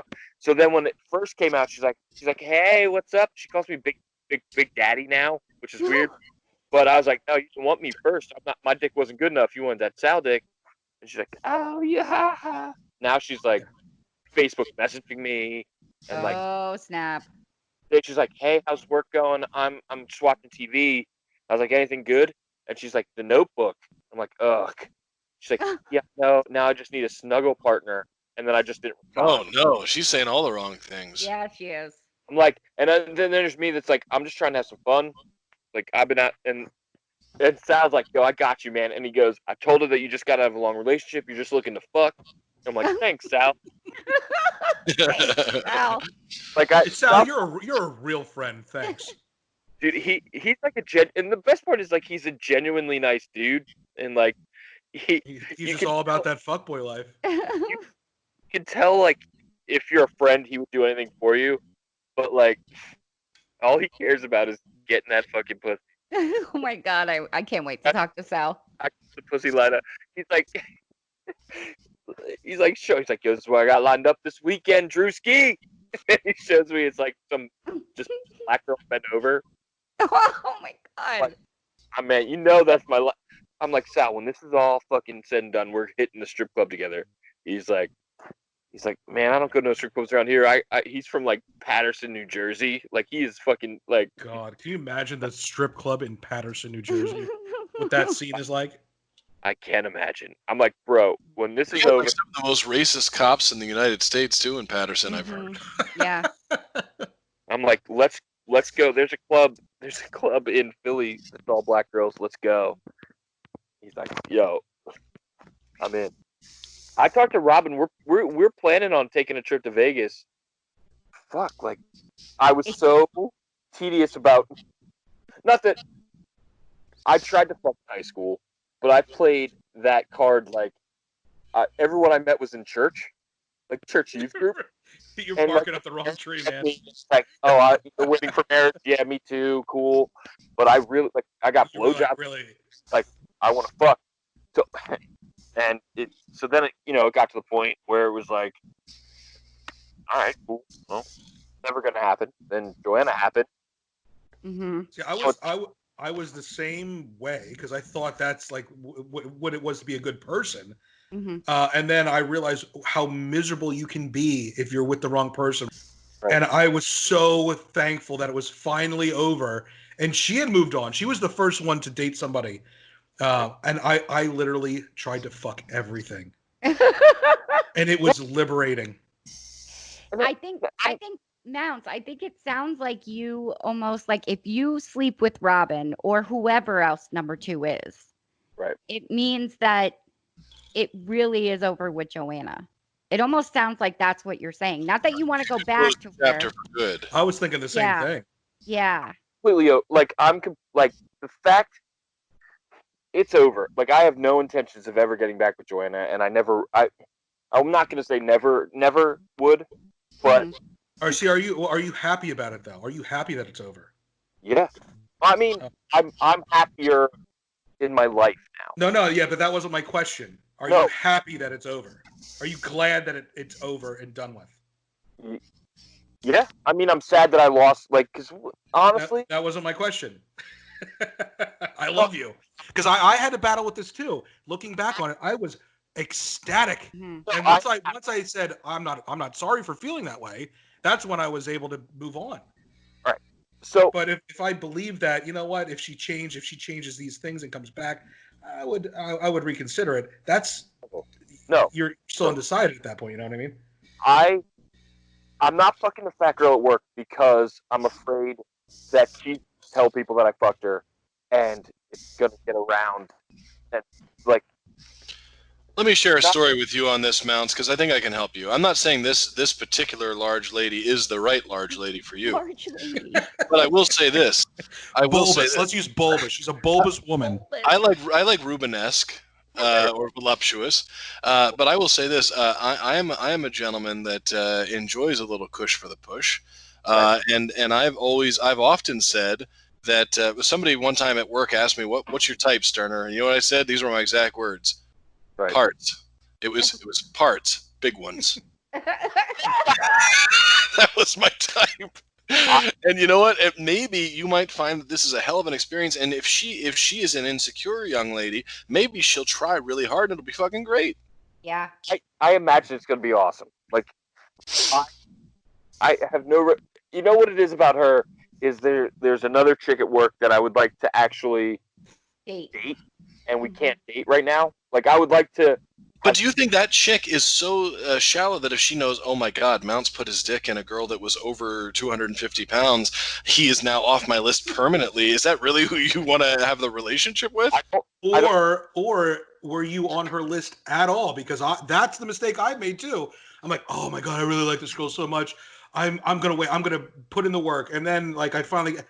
And she's like, I have no interest in you whatsoever, and we never talked again. And here I passed up the chance to. Have a lot of fun for 3 months. Right. Yeah, don't pass it up. And you don't want your rebound girl. You need to fuck around before you even rebound. Like, and if it happens to her, you should be in practice. You should be in top form. You're not in top form right now, my friend. Yeah, that's what I mean. I don't think I'm going to get in top. You indicate to Robin, hey, so this is going to happen, okay? I am going to get those cheeks, right? And you say to her, now here's the deal. I'm gonna lay the truth on you. This is actually going to be an episode of Poogie Paradise. I think. I would just say, you know what? Here's the deal. The first time is going to be fucking the worst you've ever had. I'm going to tell you that right now. This is the way the show starts. My opening act is the worst you've ever had. However, once we get that out of the way, it has to happen. I'm willing to do whatever fucked up shit you want to do. I'm going to tell you all the fucked up things I want to do to you, and you're going to have to be willing and flexible. And then by the time the 4th or 5th time rolls around, I can tell you right now, it'll be the best fucking sex you've ever had. And then you have nothing to fear. Let's be honest. The 4th or 5th time? Are you kidding me? I'm trying to encourage you. Like the 80th time. Okay, the 80th. 4th or 5th time, you are lucky to be better than terrible. Okay, you're right, but I'm just saying you should take that as a victory. My God! By the time he gets in there, enough experience, enough time on the field, he will be able to give her the best sex she's ever had. But he will have lost all his fear because all that like, oh my God, what if it's terrible? What if she thinks I suck? And then it'll do something bad to my psyche, which it will. But if you face the truth and you say, hey, I'm so out of practice, and I'll probably go in like 5 seconds, and maybe I might even not even be able to get it up the first time because I'll be drunk because I was scared, whatever. If she's expecting nothing and she gets anything, it'll be a bonus. And then by the time it's 20 times in, you're like, wow, this guy's actually fucking me pretty good right now. I might stick with this. Let me tell you, Greg, the only reason I get women to hang around is with that promise. Like, I'm going to figure this out. Yeah. But the narrator of my life. Please the woman. the narrator of my life then comes on and says he had no intention of ever fucking figuring it out. See, I view it a little different. I'm like, any guy that wants to get regular, consistent, especially if you're married, if you want regular, consistent sex from your wife, you better have figured out how to do it right. And you better make pleasing her your number one priority, because it just guarantees your number 1A priority, which is for you to get off. Because she's going to return the favor. I agree. And I'm just joking about what I just said, but I was so insecure as a kid, as a virgin. I was like, there's people that are really, why would I be good at this? And now I've waited so long. That you feel I'm way behind the curve. So what can I do to make up for it? So I literally studied the art of oral sex and became really fucking good at it somehow, and never got any complaints. And I just use that. So much of that, though. Listen, so much... I will. Look, you're gonna get off. But once the actual intercourse happens, I'm not making any promises. But at least you got off before I ever even started my journey. I have to say, though, that the thing with that is, like, even when you become a tremendous oral artist, which I would say many guys would fancy themselves to be, it still depends on the woman. Well, they're probably posers and pretenders to the throne. There's only a few real Highlanders still left. But I will say this. You have to understand that, like, it's still about the woman, because you could try the same exact tactic, the same exact routine that worked. A different girl. You sent one girl into the stratosphere with it. You knock on Leah's door the next day, and she's like, next, because you haven't studied her yet. Yes, of course, there's a learning curve. Yes, right. But that's if I'm willing to make the effort to learn that curve. Yes. Again, I'm willing to do that. But it's out of my own insecurity that I'm doing it. Right. Because I know, like, there's no guarantee with the real way. And look, this is why there might be a God. He is so bored up there and so powerful that he's like, you know what? I'm going to make these two parts fit together perfectly, but I'm going to make it really hard for one sex to orgasm, and I'm going to make it really, really easy for the other person, and watch them try to figure it out. Watch me puppet my shit, and this is my life, because I have nothing else to do. I think that might be absolutely true. I've just convinced you to switch back to the Catholic religion, because I am officially a theist now. Thank you. That is so true. All right, everybody, welcome back to Pookie in Paradise. What you just witnessed there, whether there was an ad or not, probably the break was anywhere from 1 second, maybe a minute and a half on your end, if there was an ad. Mm-hmm. What actually happened was we spent the past, I don't know, what would we say, 40 minutes talking about Star Wars, my dog, Mountz's, what Mountz has been drinking, clearing that up. Actually, the break, what we talked about on the break, is better than the content that we're going to release on the show for you.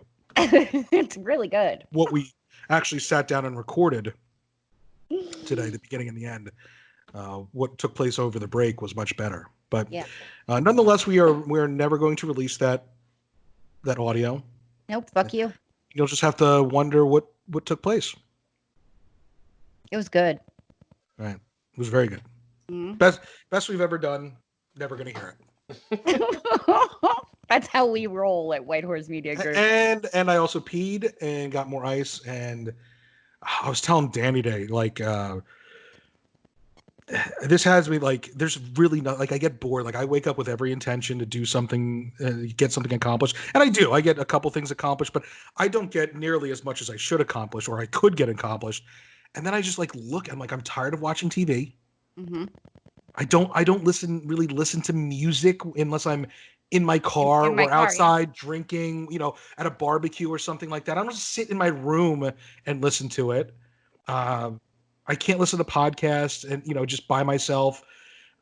If I'm editing or something like that, I can't listen to music because I have to hear generally what's going on. So I just think about it for a second. I'm like, I guess I'll just start drinking. And then I'll usually some video games start being played. And then I end up drinking for a couple hours. So this is my 5th day in a row having an alcoholic beverage. And you can hear I'm not bombed. You guys know you guys have seen me bombed. Yes. I'm not bombed, but I immediately felt it when I took the first sip of alcohol, to the point where I texted Danny and I said, dude, I'm drunk. And he goes, how long have you been drinking? I'm like, for 5 minutes. I took one sip and I felt drunk. That one sip immediately went to my head. And I think scientifically, it's just that the alcohol is just permanently in my blood. Right. Over the past 5 days, that one sip just activated the alcohol that was just already existing there. Absolutely. That's science, right? That's yeah, that is totally science. Yes. It's like, that hair of the dog. Yeah. That's science. It makes you feel better. I don't want to say I envy you guys because I don't want kids. And I would immediately regret it if I maybe adopted some for a week or volunteered to take care of somebody else's kids or babysat them for something to do. I would immediately regret it. Right. But there's times where I almost envy the two of you because you have other responsibilities. My responsibility right now is a 7-month-old puppy who is occupying herself trying to get treats out of her Kong in her cage. Like, do your kids behave that well? Well, no. My kids hate me. They're self-sufficient on their own. Right? You put them in a cage too, so that's kind of similar. But you put them in their kennels. Mine seems to just go in by herself. Right. You're right. I don't know, and I don't know. Like I'm trying to think. Like, what would I be doing right now if we weren't in quarantine and everything was open? I would probably be drinking at a bar. That's exactly what you would just be doing it socially. But it wouldn't be 5 days out of the week because I couldn't afford to do that.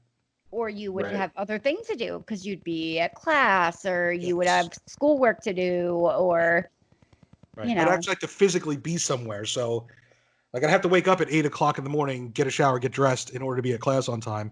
Whereas now I can, even if I don't attend the live lectures on Zoom, I can just watch them later on.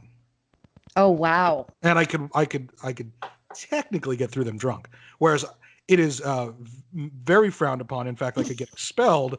Even at 37 years old, I'm of age. I cannot show up to class inebriated in any way. Really? That's interesting. Even if you're over 21. Huh. Yeah. I mean, I don't think it has anything to do with whether they care if I drink or not. Just does any school want their students showing up drunk, high, or on heroin? Well, no, but I don't know. I guess that's just not something you think of. Like college kids, I don't know. I mean, my husband's told stories about going to class tripping. He went to some psych class that wasn't even his because they were doing a lecture on schizophrenics, and they dropped acid and went and watched the movie. I mean, look. I'm not saying that doesn't happen. I'm sure. Yeah, I'm saying that the school doesn't want you to do it. Right. Okay. Right. And like, how drunk would you have to be for the professor to notice? Like that's. Well, I mean, is that something that I want to risk doing? It's not like I'm 21 years old or 18 years old going to college for the first time, where I know, like, hey, look, I'm still just starting my life. If I really fuck up, I could probably get it together. And I'm 37 years old. If I booze myself out of school this time. There's no second chance. It would be funny, yeah. It'd be great content. It would be funny, but let's move on to the. I don't even know what's next. What's next? What did we learn?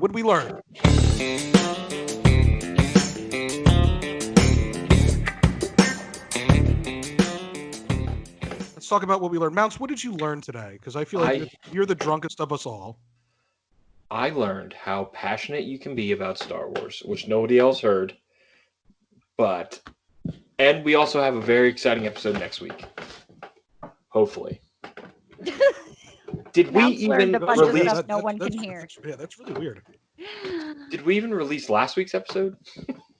Yeah, we had an episode last week. It was from a couple weeks before that.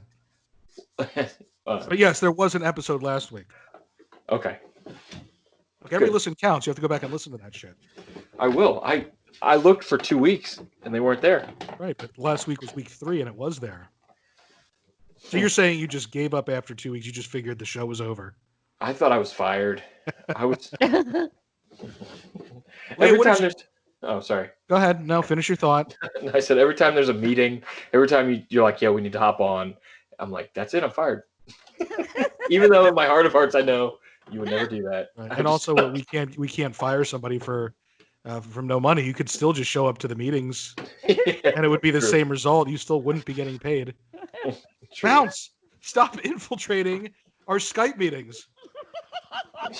We didn't even tell. How did you know? Would you just check randomly? Yeah, make me.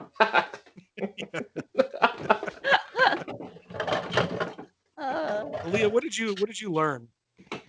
I learned that Mountz has a picture on his wall of, I think it's a black and white photo. I can't really tell, but of a very small man putting his hand to his face.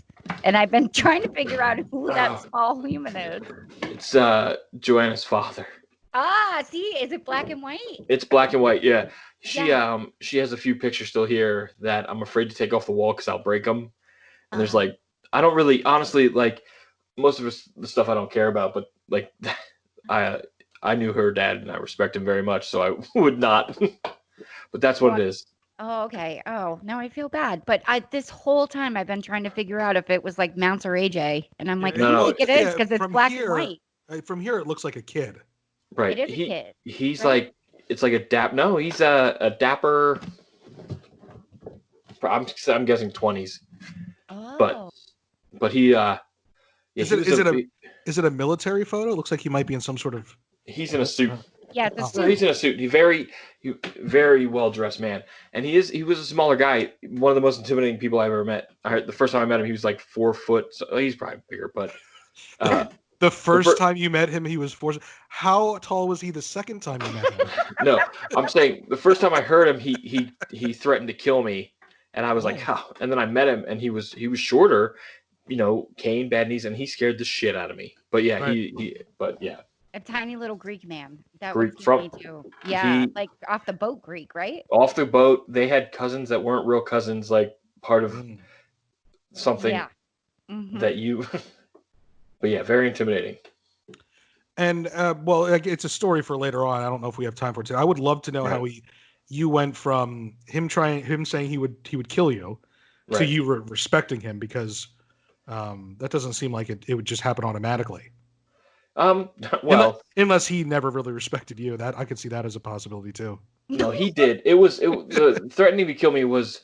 You got to remember, Joanna was 19 and I was 20. And Joanna. Oh my God! But no. But Joanna went from, I'm talking like, went from being at his house all the time to staying at my house endlessly. So he had no idea who I was. I never met him, and she just disappeared.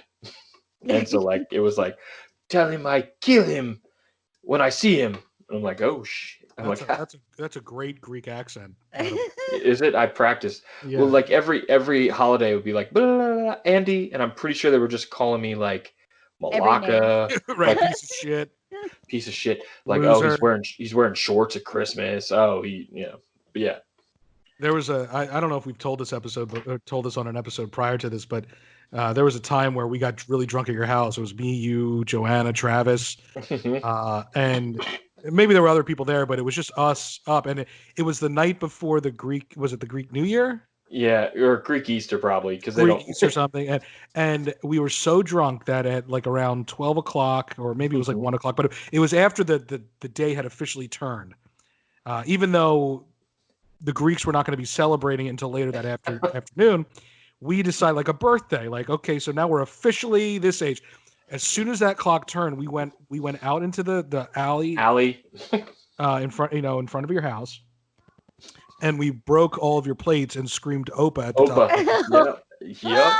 Because Joanna told us earlier that night that was like a Greek tradition, like you would break plates and yell "Opa." So, right. So we took your fine china, and it wasn't just like as a Greek tradition, like breaking one plate. We broke all of them. Yeah, it was all the plates we had. We each grabbed one. And your roommate was not happy the next day. No, that was some of my favorite times. It would be like going over to our house, you, me, Travis, and whoever, and sitting downstairs playing cards or just drinking and screaming the first album of Taking Back Sunday. And he would come back and come downstairs and be like, guys, I have to work at 6 a.m. And we're like, oh shit, sorry. Right. he'd And it come was back up the like steps. 3 a.m. He'd come back up the steps, and the second you heard his door shut, but like Right back to it. right back on it. Those days where we tried to convince you and Magruder to start smoking cigarettes. Like, what terrible friends we were. Like, and it would be like the worst pitch ever. Like, there was no Mountz, just smoke. Just do it for me, just once. Just do it because you're my friend. Like, we would try to guilt you into smoking cigarettes. Did it ever work with? And it didn't work with Eric, did it? Oh yeah, he smoked he would have to be really drunk. And he was really awkward. He would never inhale. He would just be like, he would smoke the cigarette, like take a little puff of it and immediately blow the smoke out. Really? I can't even picture him. He hated it so much by the time I came around. I would pretend to smoke cigarettes and then like flick it so hard that the the filter would break off, and I'd be like, yeah, filters are for pussies. And then I'd like smoke. You would smoke it anyway, yeah. Every now and then I try to dare, yeah. I try to put it out on my hand. Like I would always put like a cigarette out on my hand. Well, when Eric and I were living together, Leah and I used to pay him to let us smoke in the apartment. Yeah. Oh my God, I forgot about that. We used to pay him it started off as like $50, and then it would smell like smoke for like the next 3 weeks, and he would regret it the whole time. He'd be like, I'm never letting you guys do that again. Then we'd we'd be drinking one night, we'd been having a party or something, and by the end of the night, we were just tired of going outside. And like, Eric, how much? He's like, I'm not doing it. Dude, there was a time where we gave him $175 so that we could smoke cigarettes in the apartment. And it was so late, we just fucking passed out. We smoked like one cigarette. So it wasn't even worth it because we didn't get it was one cigarette at the end of the night. We gave him $175. We used to go on your roof. I remember that. We would go out that window and go sit on your roof. And I remember at one point I realized like I'm too drunk to be on this roof. We're gonna fall off, yeah. Yeah, we're gonna fall off. So that was part of how we got him to let us smoke in the house. But then we had to pay him for it then. There's $175 on the promise that Leah won't fall off and die. That was the pitch, yeah. So Leah, what did you learn today? I said I learned that Mountz has a picture of his father-in-law. That's what I learned. Because really, I completely lost. I completely forgot about that. Oh, there's I another one. He's got Joanna's mom. Joanna's mom's there too. Oh, that's actually really nice. On a side note, those are the only two things that are currently hanging on a Mountz wall anywhere. Yeah. Right. Well, no, downstairs there's a life-size poster of Prince, and there's a Greek on the other wall over there. There's a Greek, like a saint thing that they put up. I don't know. Speaking of Prince, I've been trying to get Leah to watch New Girl for like months, and she just won't. Love it. I know she's gonna love it, but she has this like vendetta against like traditional sitcoms. I do. It's not even a sitcom yet. I was right about Friends too, and she loves Friends, which is the most traditional sitcom you can come across. It's that typical formula, sitcom formula. So I don't even know where that's coming from. However, so I'm like, oh, that episode of Prince, when New Girl, when Prince was on, she's like, wait, the Prince was on New Girl? So I started spamming her. I just started sending her all these like clips of New Girl. I don't even know if you watched them, but I did with Prince in them too. The one where he's like, "Oh, I'm sorry, I haven't given you enough time to freak out yet." It was like the greatest moment ever because Prince would. But then I started saying you clips without Prince in them. Without Prince in them, yeah, those were not that funny. I don't know what it is. Oh. I think it's the girl the main character. It's her. There's something about her.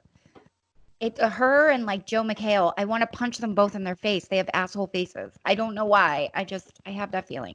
Oh, you're wrong. Anyway, what I learned, I don't even remember what I learned today. I had something in my mind, but you know what I learned? I learned that Mountz still doesn't know how to drink a twisted tea. He's got to drink one regular first before he remembers that you got to put it over ice, man. It's too sweet otherwise. You know why though? Because it's got to be ice cold. Mountz doesn't have a vagina, so he doesn't drink twisted teas on the regular like you do. It's not about having. It's 5% alcohol. It's more alcohol than just regular beers that people drink. It's more alcohol than Bud Light or Miller Light or Busch Light. My problem is I pound everything I drink. So like I opened the can, it was like one of the bigger or the bottle, and I just buy Twisted Tea. I'm tasting it. I'm like, because like the first one when you're not drunk, it's like, oh, it's a little bit like it's too sweet. It tastes like a spoiled regular tea. Yeah. You're like, right. This tea has gone bad. Yeah, and then I'm like, that could be way better. I'm like, what's the difference between this and a day at Brewers with Jeff? Oh, a glass and some ice, and then the last 5 went down and my company. Right. Well, I just put on an episode of Pookie in Paradise and sit there and pretend. And it's like I'm right there in your living room. Yep. With your soothing voice. The burning question.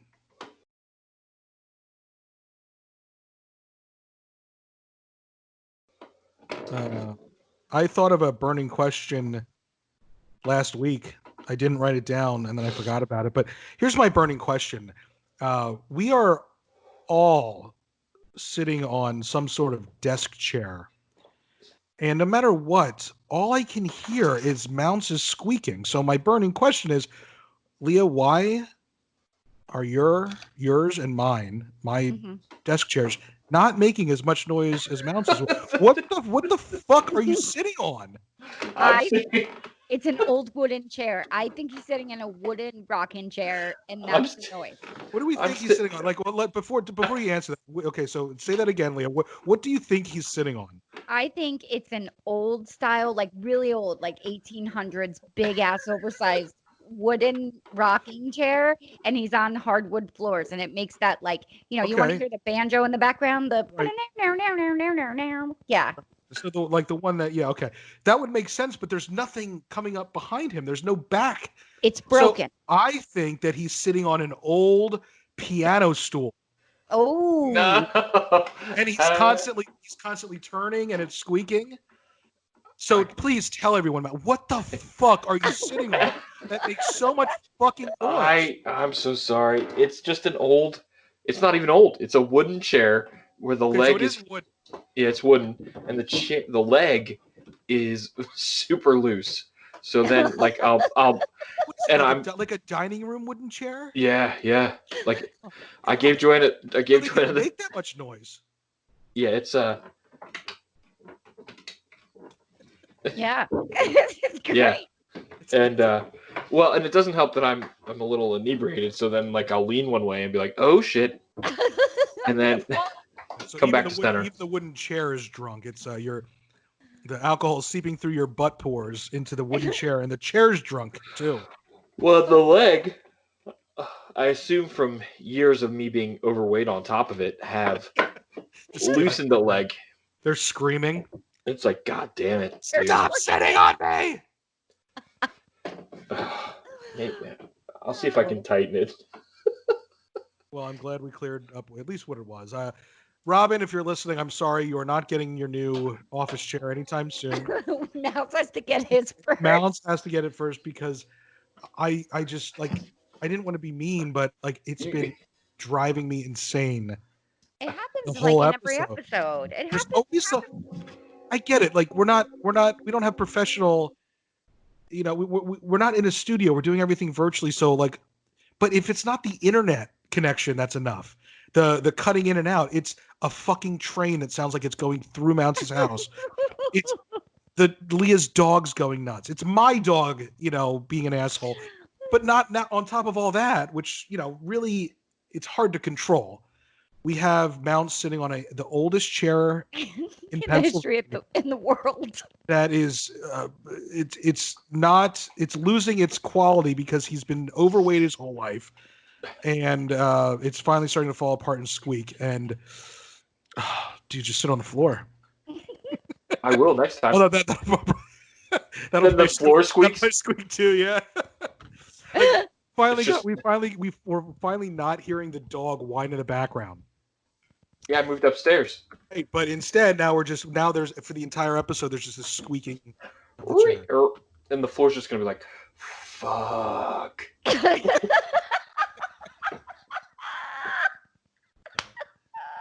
Mountz, what pisses you off? You had a good one.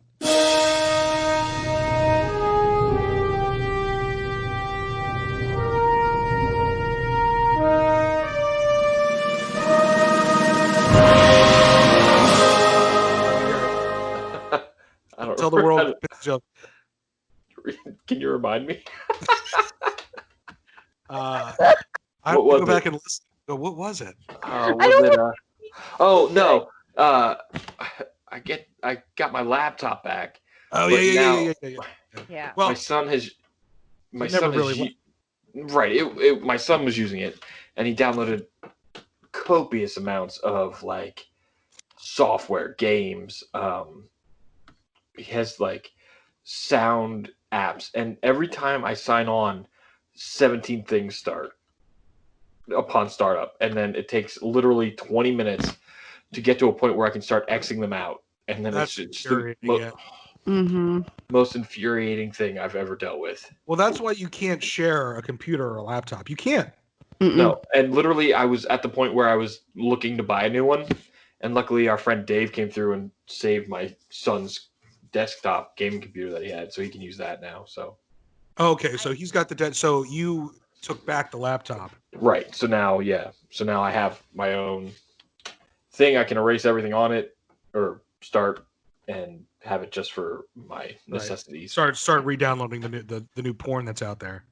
Right. Well, that was the thing. Like Dave came on and literally gave me a program. He went on my computer, did everything for me through some app. And I'm like, just disregard the terrible, disgusting porn I watch. Well, and I don't watch porn on the computer because my son was using it. But I was like, then there was like a point. It was like, shit. Can he see my history from my phone? Like somehow, like fuck. So then I'm like going through like Facebook messages I might have sent, and I'm like, I don't think Dave would have done that. I don't think he would have cared. I think he would have found it funny. Right. Yeah. Leah, what pisses you off? Well, I know how you said you didn't want to start the show with COVID, and I didn't want to end it with it, but instead we're doing both. We started it, and now we're gonna end it. And now we're gonna end it.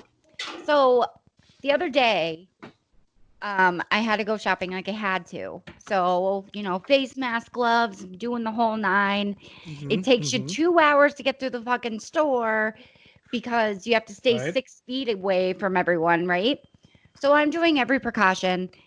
Everyone in the store had masks on and stuff. And then I go to drive home. And when I drove home, there's a Rita's, like in a strip mall, and it was a nice day.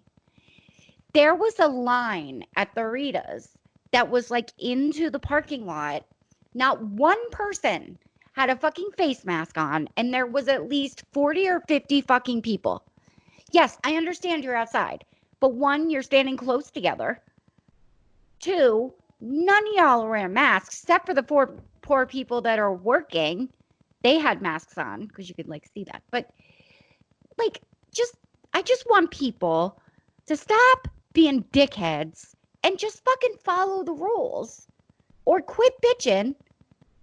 I don't know. It drives me nuts when I see people without masks on because I think it's incredibly disrespectful and it drives me insane. That's what pisses me off. Yeah, I don't, I agree with you. The non-mask thing doesn't bother me as much as long as you stay away from everyone else. But that's right. But that's but not they what's don't happening. because the people that don't wear the masks don't adhere to the social distancing. So like I had to run into a Walmart the other day, and I'll be honest, I didn't have a mask. We're not forced to have them. I was just running in and out. It was at a time of the day where it's generally dead, and I'm waiting in the self-checkout line so that I don't have to talk to anybody or breathe on anybody. I was trying to look out for the other people too. I don't have the mask on, whatever. This guy was literally standing on top of me, breathing on my fucking neck. I'm like, dude, this is not acceptable, even when there's not a virus that we have to worry about. Get the fuck away from me. That's what I said to him. He's like, dude. You're like, I was the asshole that you're in my personal space. Like, get the fuck away from people. Yeah.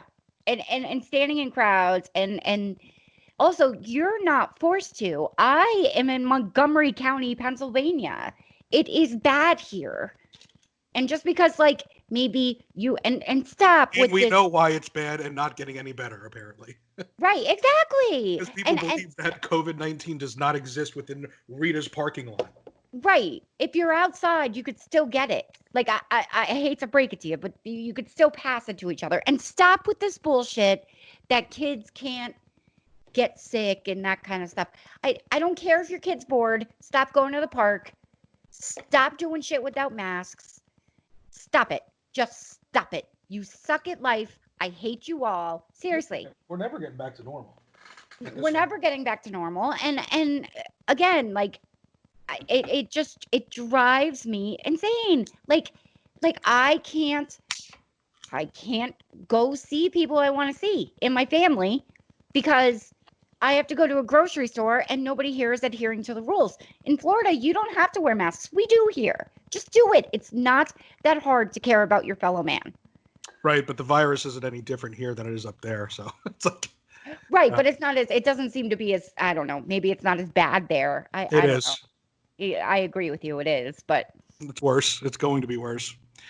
It is. So here's what pisses me off. So I have a subscription to a very powerful editing software. You've heard of it, Adobe Photoshop, Premiere, Illustrator. There's like 15 different programs that are available that are used for graphic design, editing, stuff like that. Now, I certainly don't expect anybody to be an expert on it. I have it for the virtual effects, graphics, titles, things like that, and the video editing portion of it. And I need it. I need it for class. I need it for the industry that I'm in. I have been using some of the earliest versions of it, so I understand how it works and everything like that.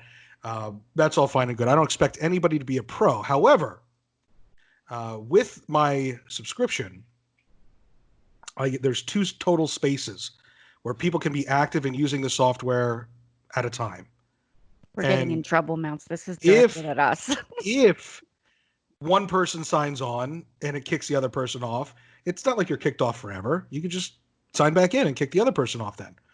But it's not like there's only one or two. There's 2 open spots because I get a version of it for free. I get the full version of it for free as a student. So I'm signed on to that one. So there's 2 empty spots at all times. Well, I've been encouraging people. Like, look, if you have some sort of interest in this, in editing in any way, shape, or form, or graphic design, please go use it. I'm paying for it. Go use it. It's a write-off for the company. I've been telling Mountz to do this for over a year. Leah, not as long, but it's getting up there now. And she edits her show, so she's using some inferior version of this to edit it, some free version. Which again, if that works better for you, that's fine too. I'm not really. Mountz has the balls to send me a video that was edited on my account, not by him, by his son.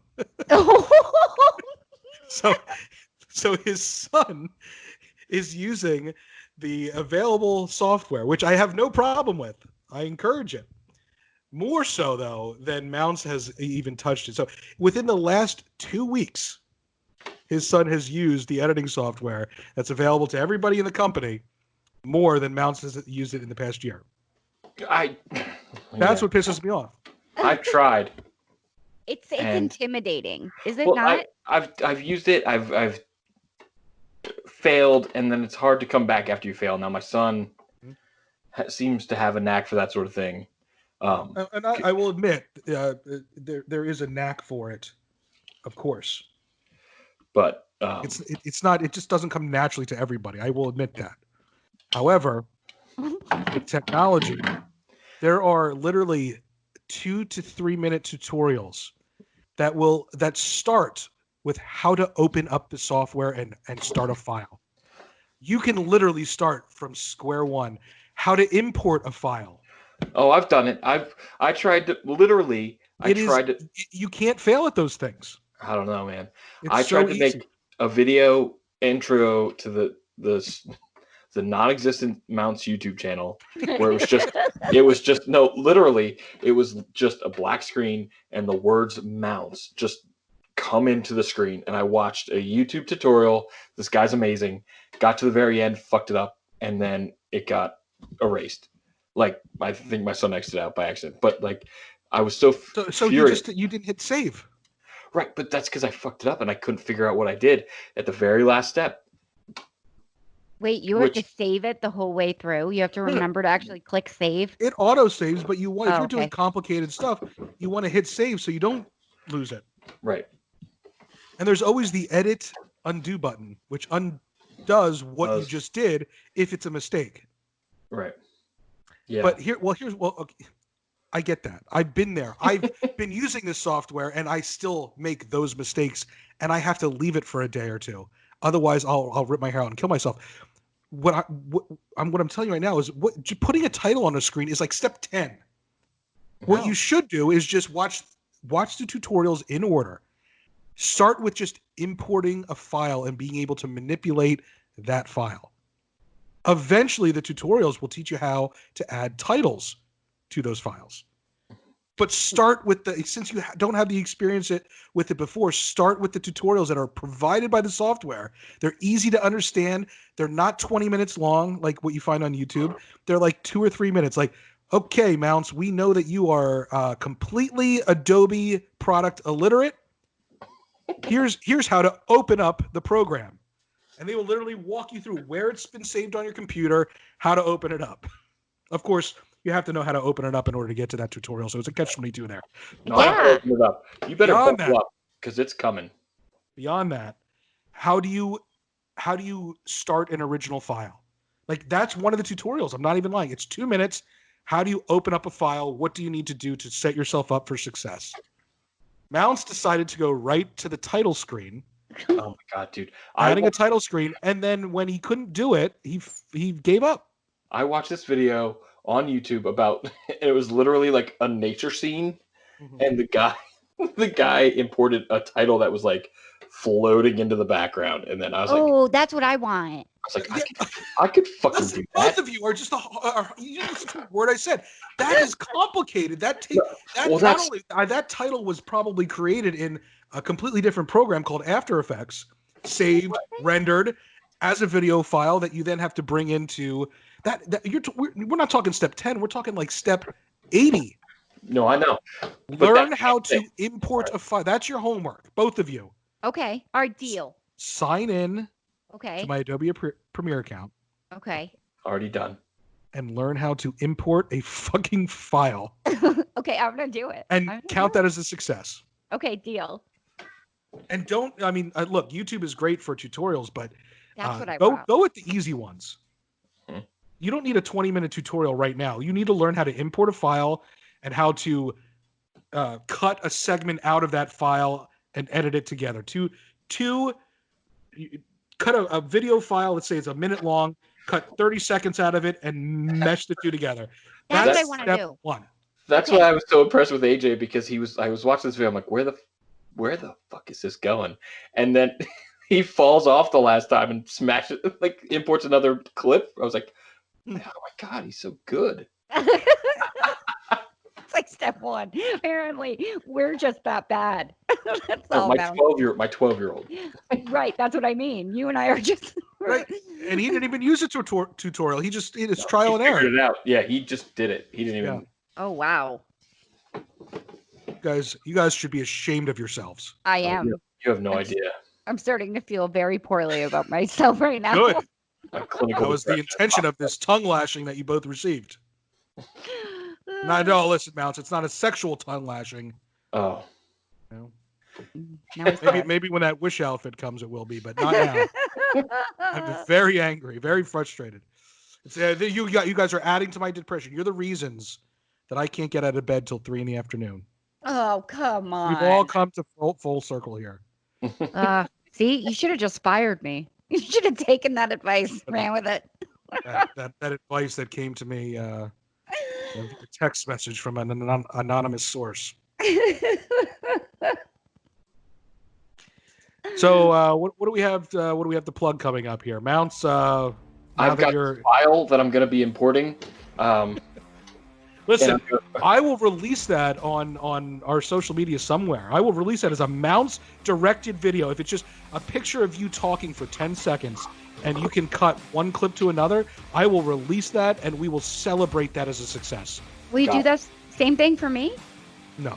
Nope. Oh, fuck you. What do I have to do? I don't know. I 30 haven't thought about it. Yeah, 30-minute. Yeah, 30-minute. Documentary on. Very complicated project. Whether it takes you a day or 10 years, that's up to you. Work on it. I'm not releasing it until then. Okay, so Mountz is going to import a video clip and edit 2 clips together. And we're going to release that as a success. We're going to release that as a Mountz film. You know, you wrote it and directed it. It could be a picture, it could be 10 seconds of you looking at the camera awkwardly, and then it cuts to you videoing the dog. I love that. We're gonna put those 2 together, and we're gonna do a premiere on Pookie in Paradise. We're gonna get our fans all excited that we're releasing a new skit, and that's what it's gonna be. Consider it done. It's your big debut. Here's your big chance. And Lee, I don't know what we're gonna do with you. I don't. At least you edit Mams. I do edit Mams. I do that. You do. At least I don't have to do that for you. No. Except for sometimes. Yeah, except for when you do have to do it for me. When I do have to do it, yeah. So, Leah, what would you like to plug? Can I plug something for Rachel? So the Teat Army group. It's like a discussion group. It's actually kind of cool. We're kind of getting on there. It's basically just us right now arguing to the blank void that is our own opinions. But we would love to hear what the audience has to say. What do you guys want to talk about? What do you guys want to bitch about? Anything from, like anything, whatever it is. So just, look for it, ask to join it, be part of it. If you want to continue the discussions after the show, or you want to suggest a topic that you want us to cover, that's the place to do it. And we can argue back and forth and then leave, shake hands, and part friends. So That's the way to do it. So do it there. Throw your ideas in there. Chances are we're probably not going to take your ideas and run with it, but you will notice that we will listen and comment on them. So at least you know we're listening to what you're saying. Right. We'll definitely respond. Right. I want to plug everything, but look, we were just supposed to do like 20 minutes at the beginning, 20 minutes at the end of the show, because we already had the middle of the show, as you heard in the beginning, and we are now going on 2 hours, 17 minutes, and 22 seconds. What the fuck? I don't know. So I'm not going to take too much time plugging here. But I do want to go over to White Horse Media Group, the Facebook page, and look for Sterner and I did this review of the Joker, and it's just it's a prototype. There's no format yet. It's just kind of like an experiment. But it's like 30 minutes long. I'm gonna try and get it down to like 20-25 minutes. But it's coming out really good. It's really interesting and really fun. And the idea is that not only are we gonna review movies here and there, but we can also do things like a great idea would have been like, instead of just trusting that Robin didn't like Hamburger Helper, as you heard that back and forth, it would have been great to document me making Hamburger Helper and Robin making Hamburger Helper and showing the process of making it, and then recording us trying it and getting those reactions. So instead of just White Horse Reviews movies, we can do White Horse Reviews box dinners, or White Horse Reviews music, or Mountz can do a cupcake, like here's how you burn box brownies as a trained pastry chef. There's a million things that we could do with this whole White Horse Reviews thing. So this is just the beginning of it, and I want you to go over there. Hopefully in the next week or two it'll be out. Look for it. Also look for go on Instagram, follow a girl under the handle Fearful to Fit, looking at bringing her on board to do her own show, but she has a great Instagram right now with lots of fitness tips. I think our audiences are really going to like her, and look for her on Mams very soon, hopefully. Yeah. In fact, do you have a date for that or not yet? It may be next Monday, but I think it's going to be the following Monday. Okay, but we're awesome. not sure. And also, if you are a wrestling fan, we have a wrestling show debuting hopefully in a couple weeks, and that should be a lot of fun. So that's actually why we're moving Pookie in Paradise to Thursday, so we can do Wrestling Wednesdays, Fitness Fridays, and then just do nothing Thursdays for PIP. And Man Mondays, Teat Tuesday, Wrestling Wednesday. Thirsty Thursdays for PIP. What the fuck is PIP still doing? Here Thursdays, and then Fit Fridays. And that's what we're plugging. So on that note, we're going to get the fuck out of here. And we'll talk to you later.